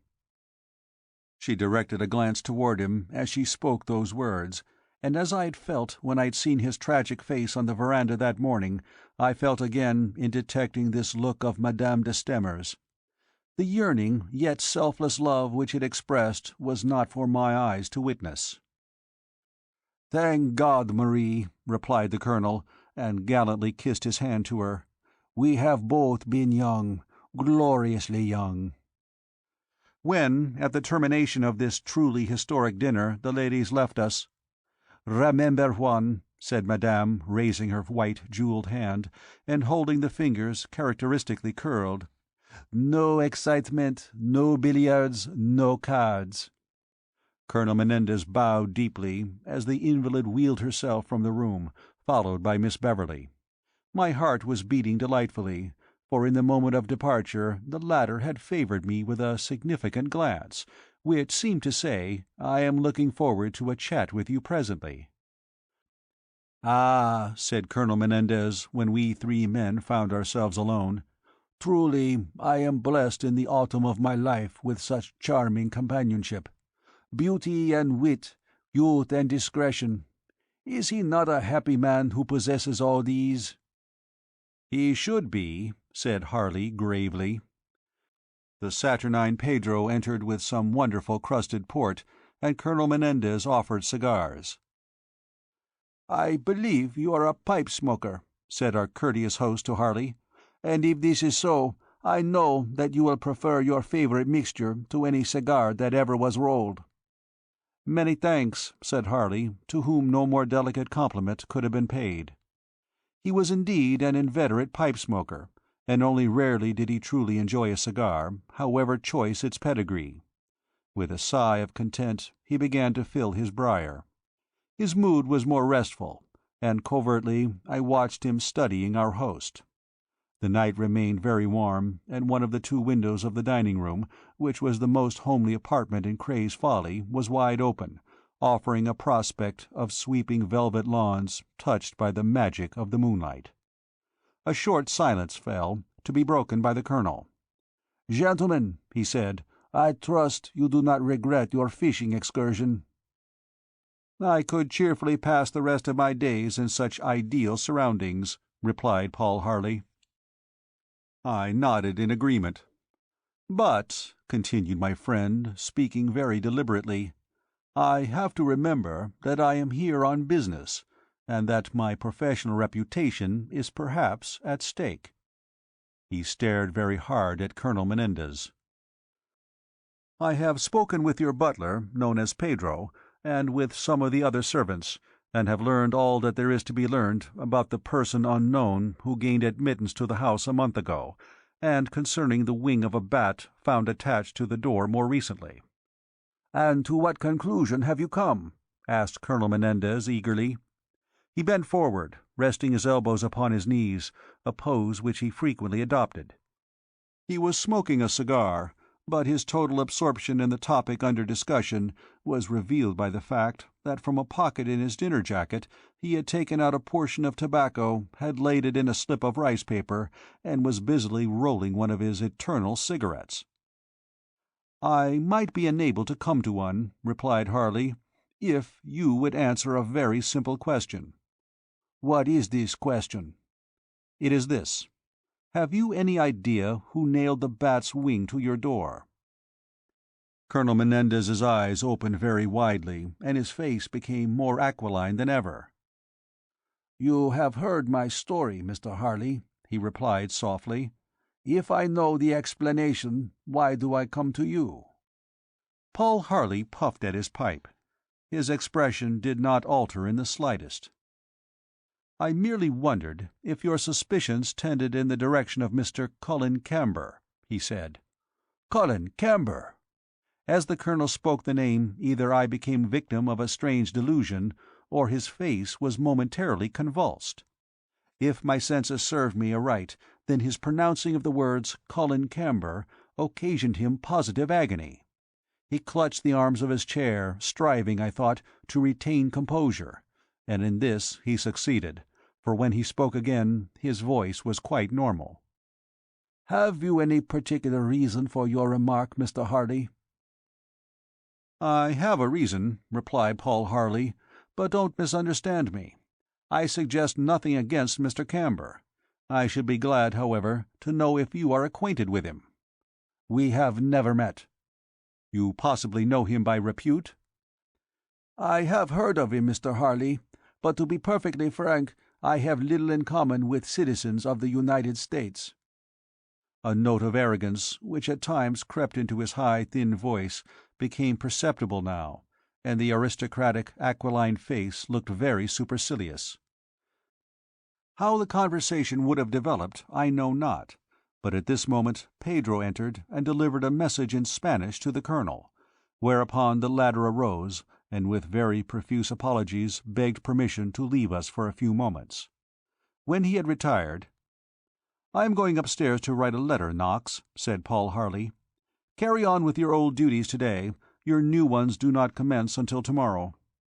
With that he laughed and walked out of the dining-room, leaving me wondering whether to be grateful or annoyed. However, it did not take me long to find my way to the drawing-room, where the two ladies were seated side by side upon a settee, Madame's chair having been wheeled into a corner. "Ah, Mr. Knox!" exclaimed Madame as I entered. "Have the others deserted, then?" "Scarcely deserted, I think. They're merely straggling." "Absent without leave," murmured Val Beverley. I laughed and drew up a chair. Madame de Stamer was smoking, but Miss Beverley was not. Accordingly I offered her a cigarette, which she accepted, and as I was lighting it with elaborate care, every moment finding a new beauty in her charming face, Pedro again appeared and addressed some remark in Spanish to Madame. "My cher Pedro," she said, "I will come at once." The Spanish butler wheeled the chair across to the settee, and lifting her with an ease which spoke of long practice, placed her amidst the cushions where she spent so many hours of her life. "I know you will excuse me, dear," she said to Val Beverley, "because I feel sure that Mr. Knox will do his very best to make up for my absence. Presently I shall be back." Pedro holding the door open, she went wheeling out, and I found myself alone with Val Beverley. At the time I was much too delighted to question the circumstances which had led to this tete-a-tete, but had I cared to give the matter any consideration, it must have presented rather curious features. The call first of host and then of hostess was inconsistent with the courtesy of the master of Cray's Folly, which, like the appointments of his home and his mode of life, was elaborate. But these ideas did not trouble me at the moment. Suddenly, however, indeed before I had time to speak, the girl started and laid her hand upon my arm. "Did you hear something?" she whispered. "A queer sort of sound?" "No," I replied. "What kind of sound?" "An odd sort of sound, almost like the flapping of wings." I saw that she had turned pale. I saw the confirmation of something which I had only partly realized before, that her life at Cray's Folly was a constant fight against some haunting shadow. Her gaiety, her lightness were but a mask. For now, in those wide-open eyes, I read absolute horror. "Miss Beverley," I said, grasping her hand reassuringly, "you alarm me. What has made you so nervous tonight?" "Tonight?" she echoed. "Tonight? It is every night. If you had not come—" she corrected herself. "If someone had not come, I don't think I could have stayed. I am sure I could not have stayed." "Doubtless the attempted burglary alarmed you," I suggested, intending to soothe her fears. "Burglary?" she smiled unmirthfully. "It was no burglary." "Why do you say so, Miss Beverley?" "Do you think I don't know why Mr. Harley is here?" she challenged. "Oh, believe me, I know, I know. I too saw the bat's wing nailed to the door, Mr. Knox. You are surely not going to suggest that this was the work of a burglar?" I seated myself beside her on the settee. "You have great courage," I said. "Believe me, I quite understand all that you have suffered." "Is my acting so poor?" she asked, with a pathetic smile. "No, it is wonderful, but to a sympathetic observer only acting, nevertheless." I noted that my presence reassured her, and was much comforted by this fact. "Would you like to tell me all about it?" I continued. "Or would this merely renew your fears?" "I should like to tell you," she replied in a low voice, glancing about her as if to make sure that we were alone. "Except for odd people, friends, I suppose, of the Colonel's, we have had so few visitors since we have been at Cray's Folly. Apart from all sorts of queer happenings, which really," she laughed nervously, "may have no significance whatever, the crowning mystery to my mind is why Colonel Menendez should have leased this huge house." "He does not entertain very much, then?" "Scarcely at all. The county—do you know what I mean by the county?—began by receiving him with open arms, and ended by sending him to Coventry. His lavish style of entertainment they labelled swank, horrible word, but very expressive. They concluded that they did not understand him, and of everything they don't understand they disapprove. So after the first month or so it became very lonely at Cray's Folly. Our foreign servants, there are 5 of them altogether, got us a dreadfully bad name. Then, little by little, a sort of cloud seemed to settle on everything. The Colonel made 2 visits abroad, I don't know exactly where he went, but on his return from the first visit Madame de Stamer changed." "Changed? In what way?" "I am afraid it would be hopeless to try to make you understand, Mr. Knox, but in some subtle way she changed. Underneath all her vivacity she is a tragic woman, and—oh, how can I explain?" Val Beverley made a little gesture of despair. "Perhaps you mean," I suggested, "that she seemed to become even less happy than before?" "Yes," she replied, looking at me eagerly. "Has Colonel Menendez told you anything to account for it?" "Nothing," I said. "He has left us strangely in the dark. But you say he went abroad on a second and more recent occasion?" "Yes, not much more than a month ago. And after that, somehow or other, matters seemed to come to a head. I confess I became horribly frightened, but to have left would have seemed like desertion, and Madame de Stamer has been so good to me." "Did you actually witness any of the episodes which took place about a month ago?" Val Beverley shook her head. "I never saw anything really definite," she replied. "Yet evidently you either saw or heard something which alarmed you." "Yes, that is true, but it is so difficult to explain." "Could you try to explain?" "I will try if you wish, for really I am longing to talk to someone about it. For instance, on several occasions I have heard footsteps in the corridor outside my room." "At night?" "Yes, at night." "Strange footsteps?" She nodded. "That is the uncanny part of it. You know how familiar one grows with the footsteps of persons living in the same house? Well, these footsteps were quite unfamiliar to me." "And you say they passed your door?" "Yes. My rooms are almost directly overhead, and right at the end of the corridor, that is on the southeast corner of the building, is Colonel Menendez's bedroom, and facing it is a sort of little smoke room. It was in this direction that the footsteps went." "To Colonel Menendez's room?" "Yes. They were light, furtive footsteps." "This took place late at night?" "Quite late, long after everyone had retired." She paused, staring at me with a sort of embarrassment, and presently, "Were the footsteps those of a man or a woman?" I asked. "Of a woman. Someone, Mr. Knox," she bent forward, and that look of fear began to creep into her eyes again, "with whose footsteps I was quite unfamiliar." "You mean a stranger to the house?" "Yes. Oh, it was uncanny." She shuddered. "The first time I heard it, I had been lying awake, listening. I was nervous. Madame de Stamer had told me that morning that the Colonel had seen someone lurking about the lawns on the previous night.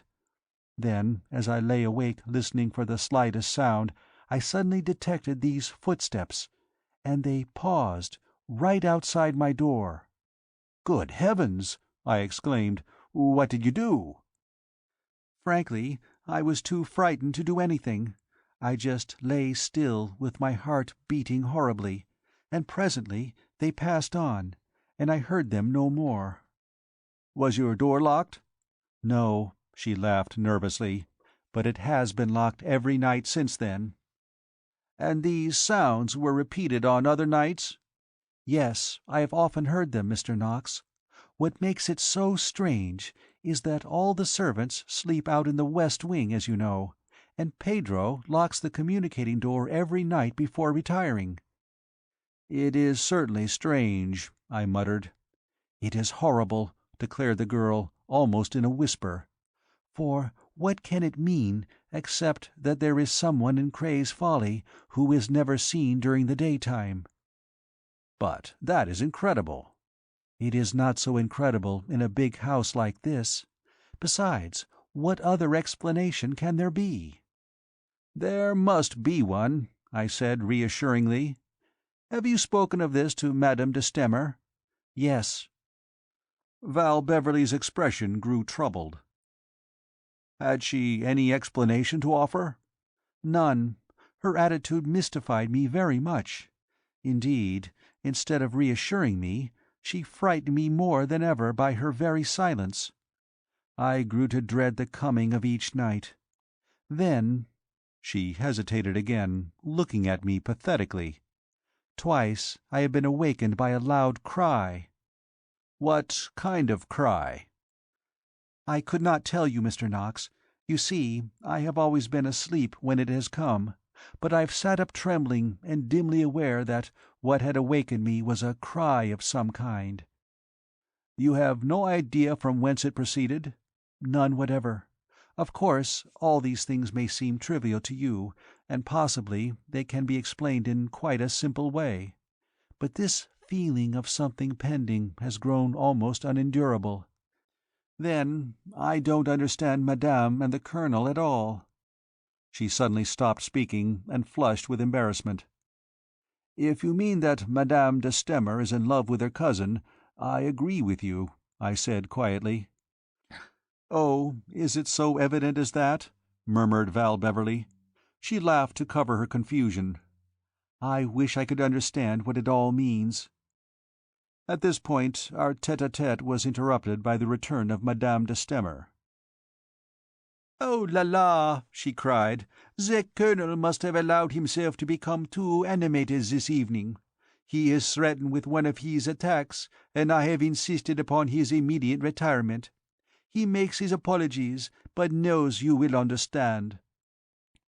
I expressed my concern, and "I was unaware that Colonel Menendez's health was impaired," I said. "Ah," Madame shrugged characteristically. "Juan has traveled too much on the road of life on top speed, Mr. Knox." She snapped her white fingers and grimaced significantly. "Excitement is bad for him." She wheeled her chair up beside Val Beverley, and taking the girl's hand, patted it affectionately. "You look pale tonight, my dear," she said. "All this bogey business is getting on your nerves, eh?" "Oh, not at all," declared the girl. "It is very mysterious and annoying, of course." "But Monsieur Paul Harley will presently tell us what it is all about," concluded Madame. "Yes, I trust so. We want no Cuban devils here at Cray's Folly." I had hoped that she would speak further of the matter, but having thus apologized for our host's absence, she plunged into an amusing account of Parisian society, and of the changes which 5 years of war had brought about. Her comments, although brilliant, were superficial, the only point I recollect being her reference to a certain Baron Bergman, a Swedish diplomat, who, according to Madame, had the longest nose and the shortest memory in Paris, so that in the cold weather "he even sometimes forgot to blow his nose." Her brightness, I thought, was almost feverish. She chattered and laughed and gesticulated, but on this occasion she was overacting. Underneath all her vivacity lay something cold and grim. Harley rejoined us in half an hour or so, but I could see that he was as conscious of the air of tension as I was. All Madame's high spirits could not enable her to conceal the fact that she was anxious to retire. But Harley's evident desire to do likewise surprised me very greatly. For from the point of view of the investigation, the day had been an unsatisfactory one. I knew that there must be 101 things which my friend desired to know, questions which Madame de Stamer could have answered. Nevertheless, at about 10 o'clock we separated for the night, and although I was intensely anxious to talk to Harley, his reticent mood had descended upon him again, and "Sleep well, Knox," he said, as he paused at my door. "I may be awakening you early." With which cryptic remark, and not another word, he passed on and entered his own room. Chapter 11. The Shadow on the Blind. Perhaps it was childish on my part, but I accepted this curt dismissal very ill-humouredly. That Harley, for some reason of his own, wished to be alone was evident enough, but I resented being excluded from his confidence, even temporarily. It would seem that he had formed a theory in the prosecution of which my cooperation was not needed. And what with profitless conjectures concerning its nature, and memories of Val Beverley's pathetic parting glance as we had bade one another good night, sleep seemed to be out of the question, and I stood for a long time staring out of the open window. The weather remained almost tropically hot, and the moon floated in a cloudless sky. I looked down upon the closely matted leaves of the box hedge, which rose to within a few feet of my window, and to the left I could obtain a view of the close-hemmed courtyard before the doors of Cray's Folly. On the right the yews began, obstructing my view of the Tudor garden, but the night air was fragrant and the outlook one of peace. After a time, then, as no sound came from the adjoining room, I turned in, and despite all things was soon fast asleep. Almost immediately, it seemed, I was awakened. In point of fact, nearly 4 hours had elapsed. A hand grasped my shoulder, and I sprang up in bed with a stifled cry. But "It's all right, Knox," came Harley's voice. "Don't make a noise." "Harley," I said. "Harley, what has happened?" "Nothing, nothing. I am sorry to have to disturb your beauty sleep, but in the absence of Innes I am compelled to use you as a dictaphone, Knox. I like to record impressions while they are fresh, hence my having awakened you." "But what has happened?" I asked again, for my brain was not yet fully alert. "No, don't light up," said Harley, grasping my wrist as I reached out toward the table lamp. His figure showed a black silhouette against the dim square of the window. "Why not?" "Well, it's nearly 2 o'clock. The light might be observed." 2 o'clock!" I exclaimed. "Yes. I think we might smoke, though. Have you any cigarettes? I have left my pipe behind." I managed to find my case, and in the dim light of the match which I presently struck I saw that Paul Harley's face was very fixed and grim. He seated himself on the edge of my bed, and— "I have been guilty of a breach of hospitality, Knox," he began. "Not only have I secretly had my own car sent down here, but I have had something else sent as well. I brought it in under my coat this evening." "To what do you refer, Harley?" "You remember the silken rope ladder with bamboo rungs which I brought from Hong Kong on one occasion?" "Yes." "Well, I have it in my bag now." "But, my dear fellow, what possible use can it be to you at Cray's Folly?" "It has been of great use," he returned shortly. "It enabled me to descend from my window a couple of hours ago, and to return again quite recently without disturbing the household. Don't reproach me, Knox. I know it is a breach of confidence, but so is the behaviour of Colonel Menendez." "You refer to his reticence on certain points?" "I do. I have a reputation to lose, Knox, and if an ingenious piece of Chinese workmanship can save it, it shall be saved." "But, my dear Harley, why should you want to leave the house secretly at night?" Paul Harley's cigarette glowed in the dark, then— "My original object," he replied, "was to endeavour to learn if any one were really watching the place. For instance, I wanted to see if all lights were out at the guest house." "And were they?" I asked eagerly. "They were. Secondly," he continued, "I wanted to convince myself that there were no nocturnal prowlers from within or without." "What do you mean by within or without?" "Listen, Knox." He bent toward me in the dark, grasping my shoulder firmly. "One window in Cray's Folly was lighted up." "At what hour?" "The light is there yet." That he was about to make some strange revelation I divined. I detected the fact, too, that he believed this revelation would be unpleasant to me, and in this I found an explanation of his earlier behaviour. He had seemed distraught and ill at ease when he had joined Madame de Stamer, Miss Beverley, and myself in the drawing-room. I could only suppose that this, and the abrupt parting with me outside my door, had been due to his holding a theory which he had proposed to put to the test before confiding it to me. I remembered that he spoke very slowly as I asked him the question: "Whose is the lighted window, Harley?"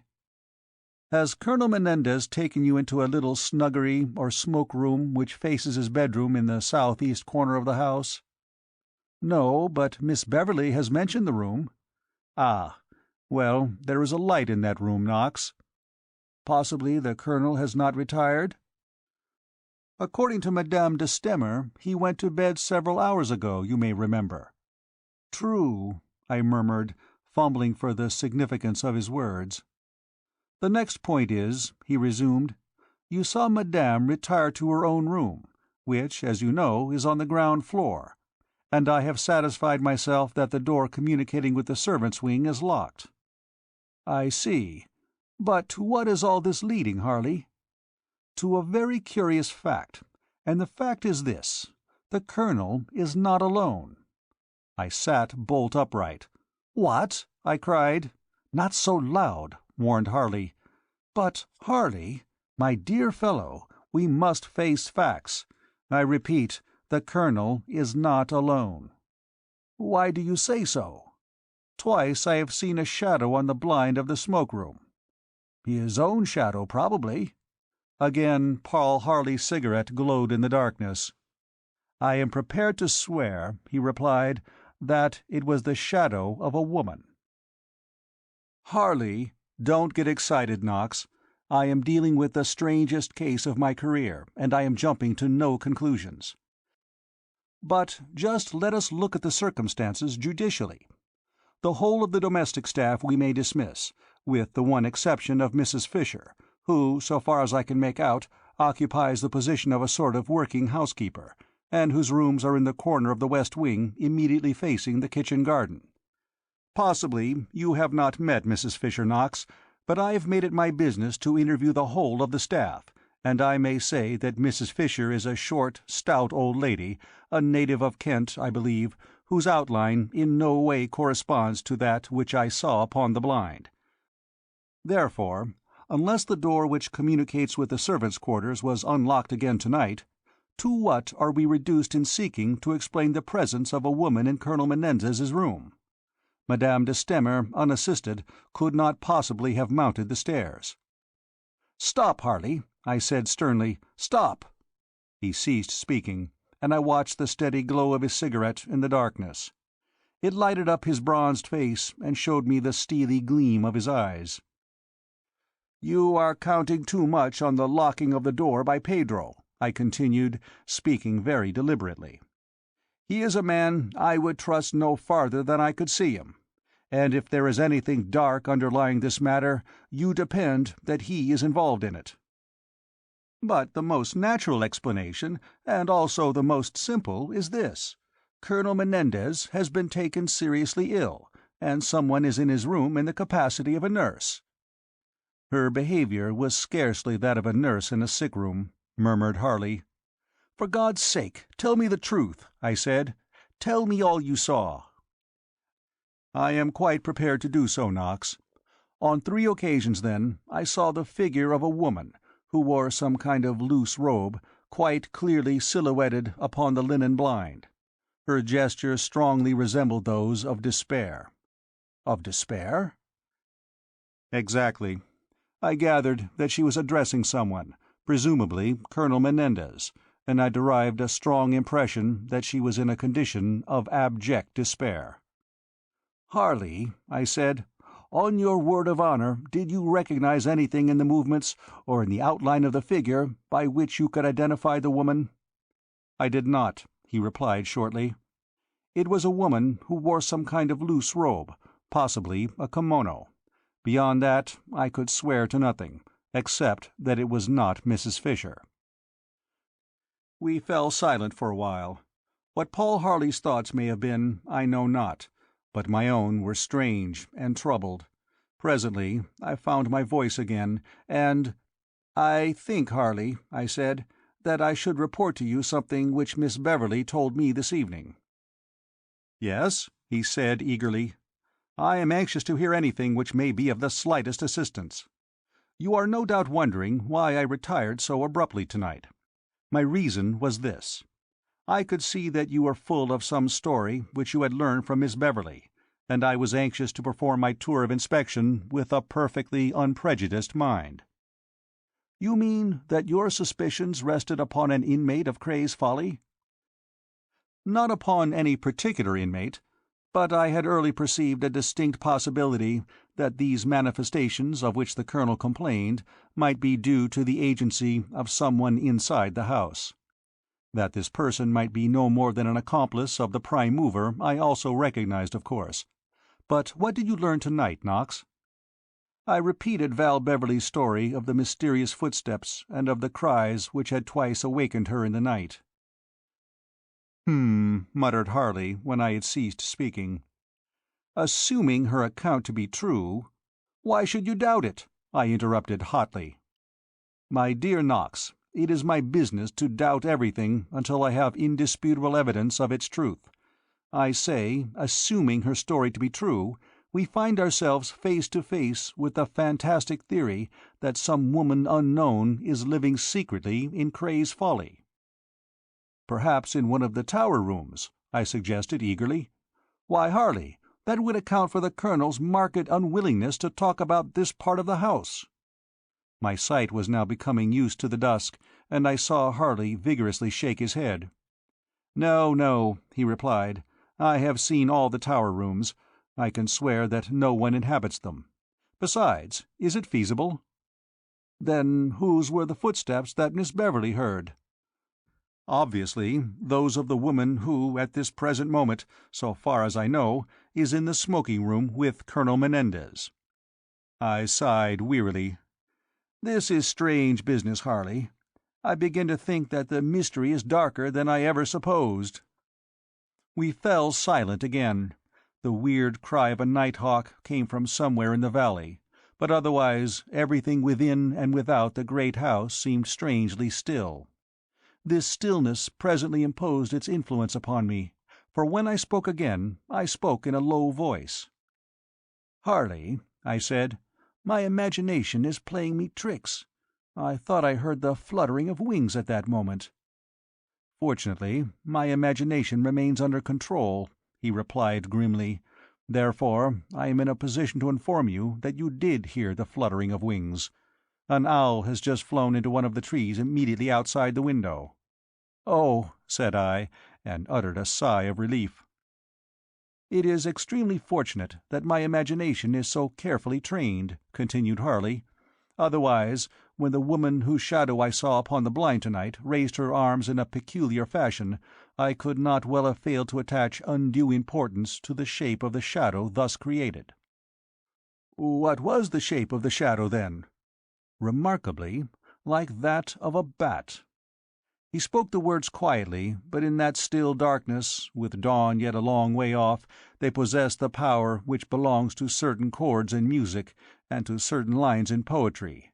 I was chilled unaccountably, and I peopled the empty corridors of Cray's Folly with I know not what uncanny creatures, nightmare fancies conjured up from memories of haunted manors. Such was my mood, then, when suddenly Paul Harley stood up.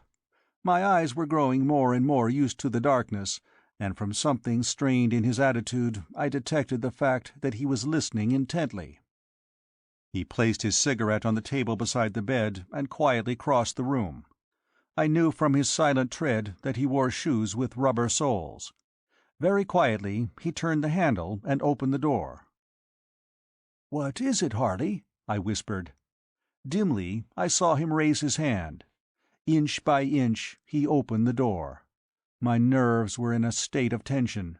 I sat there watching him, when, without a sound, he slipped out of the room and was gone. Thereupon I arose and followed as far as the doorway. Harley was standing immediately outside in the corridor. Seeing me, he stepped back and— "Don't move, Knox," he said, speaking very close to my ear. "There is someone downstairs in the hall. Wait for me here." With that he moved stealthily off, and I stood there, my heart beating with unusual rapidity, listening for a challenge, a cry, a scuffle. I knew not what to expect. Cavernous and dimly lighted, the corridor stretched away to my left. On the right it branched sharply in the direction of the gallery overlooking the hall. The seconds passed, but no sound rewarded my alert listening, until, very faintly, but echoing in a muffled, church-like fashion around that peculiar building, came a slight, almost sibilant sound, which I took to be the gentle closing of a distant door. Whilst I was still wondering if I had really heard this sound or merely imagined it, "Who goes there?" came sharply in Harley's voice. I heard a faint click, and knew that he had shown the light of an electric torch down into the hall. I hesitated no longer, but ran along to join him. As I came to the head of the main staircase, however, I saw him crossing the hall below. He was making in the direction of the door which shut off the servants' quarters. Here he paused, and I saw him try the handle. Evidently the door was locked, for he turned and swept the white ray all about the place. He tried several other doors, but found them all to be locked, for presently he came upstairs again, smiling grimly when he saw me there awaiting him. "Did you hear it, Knox?" he said. "A sound like the closing of a door?" Paul Harley nodded. "It was the closing of a door," he replied, "but before that I had distinctly heard a stair creak. Someone crossed the hall then, Knox. Yet, as you perceive for yourself, it affords no hiding-place." His glance met and challenged mine. "The Colonel's visitor has left him," he murmured. "Unless something quite unforeseen occurs, I shall throw up the case tomorrow." Chapter 12. Morning Mists. The man known as Manuel awakened me in the morning. Although characteristically Spanish, he belonged to a more sanguine type than the butler, and spoke much better English than Pedro. He placed upon the table beside me a tray containing a small pot of China tea, an apple, a peach, and 3 slices of toast. "How soon would you like your bath, sir?" he inquired. "In about half an hour," I replied. "Breakfast is served at 9:30 if you wish, sir," continued Manuel, "but the ladies rarely come down. Would you prefer to breakfast in your room?" "What is Mr. Harley doing?" "He tells me that he does not take breakfast, sir. Colonel Don Juan Menendez will be unable to ride with you this morning, but a groom will accompany you to the heath if you wish, which is the best place for a gallop. Breakfast on the south veranda is very pleasant, sir, if you are riding first." "Good," I replied, for indeed I felt strangely heavy. "It shall be the heath, then, and breakfast on the veranda." Having drunk a cup of tea and dressed, I went into Harley's room, to find him propped up in bed, reading the Daily Telegraph and smoking a cigarette. "I'm off for a ride," I said. "Won't you join me?" He fixed his pillows more comfortably and slowly shook his head. "Not a bit of it, Knox," he replied. "I find exercise to be fatal to concentration." "I know you have weird theories on the subject, but this is a beautiful morning." "I grant you the beautiful morning, Knox, but here you will find me when you return." I knew him too well to debate the point, and accordingly I left him to his newspaper and cigarette, and made my way downstairs. A housemaid was busy in the hall, and in the courtyard before the monastic porch a negro groom awaited me with 2 fine mounts. He touched his hat and grinned expansively as I appeared. A spirited young chestnut was saddled for my use, and the groom, who informed me that his name was Jim, rode a smaller Spanish horse, a beautiful but rather wicked-looking creature. We proceeded down the drive. Pedro was standing at the door of the lodge, talking to his surly-looking daughter. He saluted me very ceremoniously as I passed. Pursuing an easterly route for a quarter of a mile or so, we came to a narrow lane which branched off to the left in a tremendous declivity. Indeed, it presented the appearance of the dry bed of a mountain torrent, and in wet weather a torrent this lane became, so I was informed by Jim. It was very rugged and dangerous, and here we dismounted, the groom leading the horses. Then we were upon a well-laid main road, and along this we trotted on to a tempting stretch of heathland. There was a heavy mist, but the scent of the heather in the early morning was delightful, and there was something exhilarating in the dull thud of the hoofs upon the springy turf. The negro was a natural horseman, and he seemed to enjoy the ride every bit as much as I did. For my own part, I was sorry to return.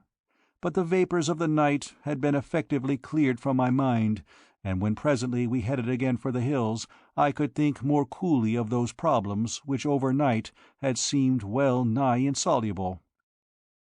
We returned by a less direct route, but only at one point was the path so steep as that by which we had descended. This brought us out on a road above and about a mile to the south of Cray's Folly.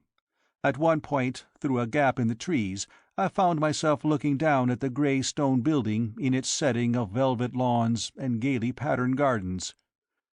A faint mist hovered like smoke over the grass.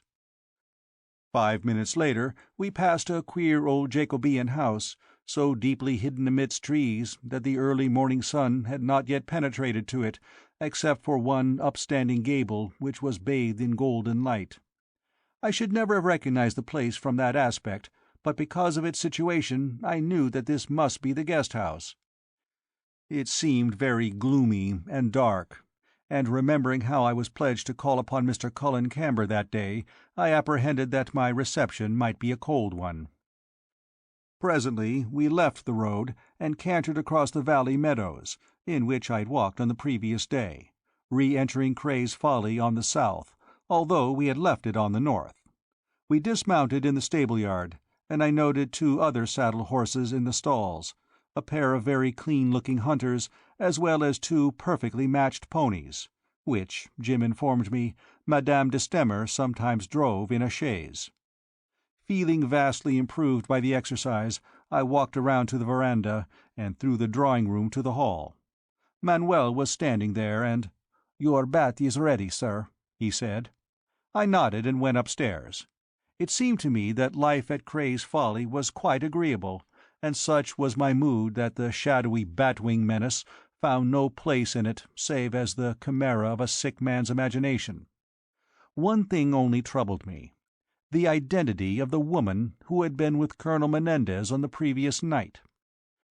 However, such unconscious sun-worshippers are we all, that in the glory of that summer morning I realized that life was good, and I resolutely put behind me the dark suspicions of the night.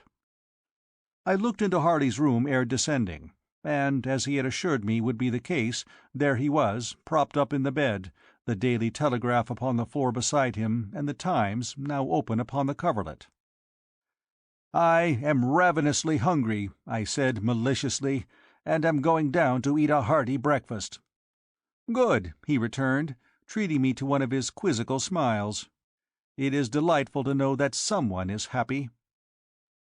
Manuel had removed my unopened newspapers from the bedroom, placing them on the breakfast table on the south veranda, and I had propped the mail up before me and had commenced to explore a juicy grapefruit, when something, perhaps a faint breath of perfume, a slight rustle of draperies, or merely that indefinable aura which belongs to the presence of a woman, drew my glance upward and to the left. And there was Val Beverley smiling down at me. "Good morning, Mr. Knox," she said. "Oh, please, don't interrupt your breakfast. May I sit down and talk to you?" "I should be most annoyed if you refused." She was dressed in a simple summery frock which left her round, sun-browned arms bare above the elbow, and she laid a huge bunch of roses upon the table beside my tray. "I am the florist of the establishment," she explained.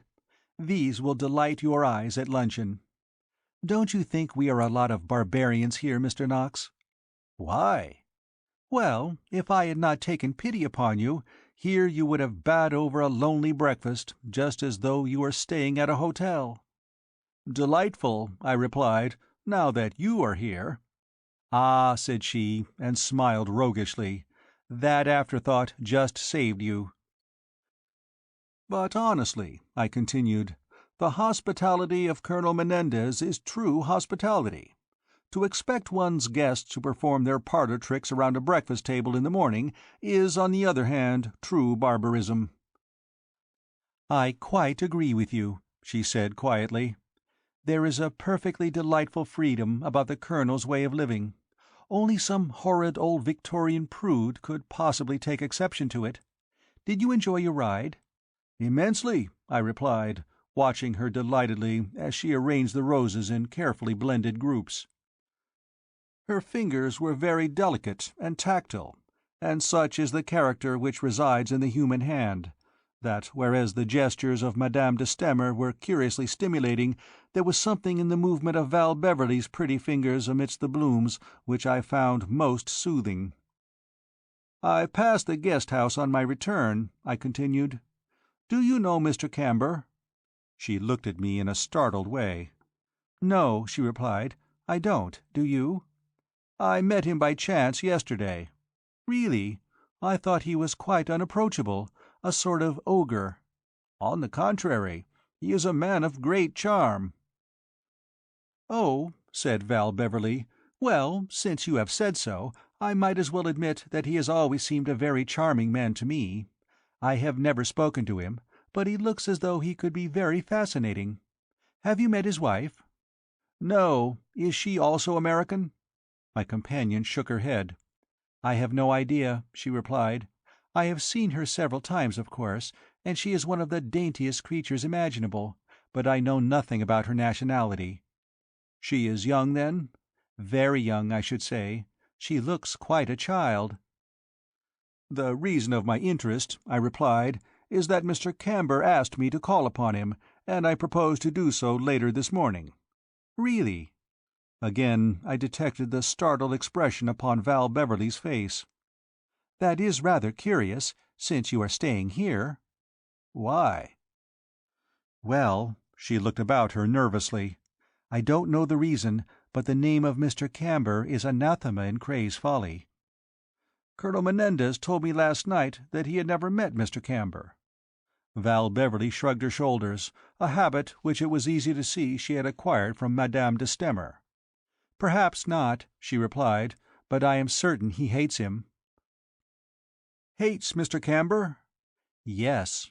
Her expression grew troubled. "It is another of those mysteries which seem to be part of Colonel Menendez's normal existence." "And is this dislike mutual?" "That I cannot say, since I have never met Mr. Camber." "And Madame de Stamer, does she share it?" "Fully, I think. But don't ask me what it means, because I don't know." She dismissed the subject with a light gesture and poured me out a second cup of coffee. "I am going to leave you now," she said. "I have to justify my existence in my own eyes." "Must you really go?"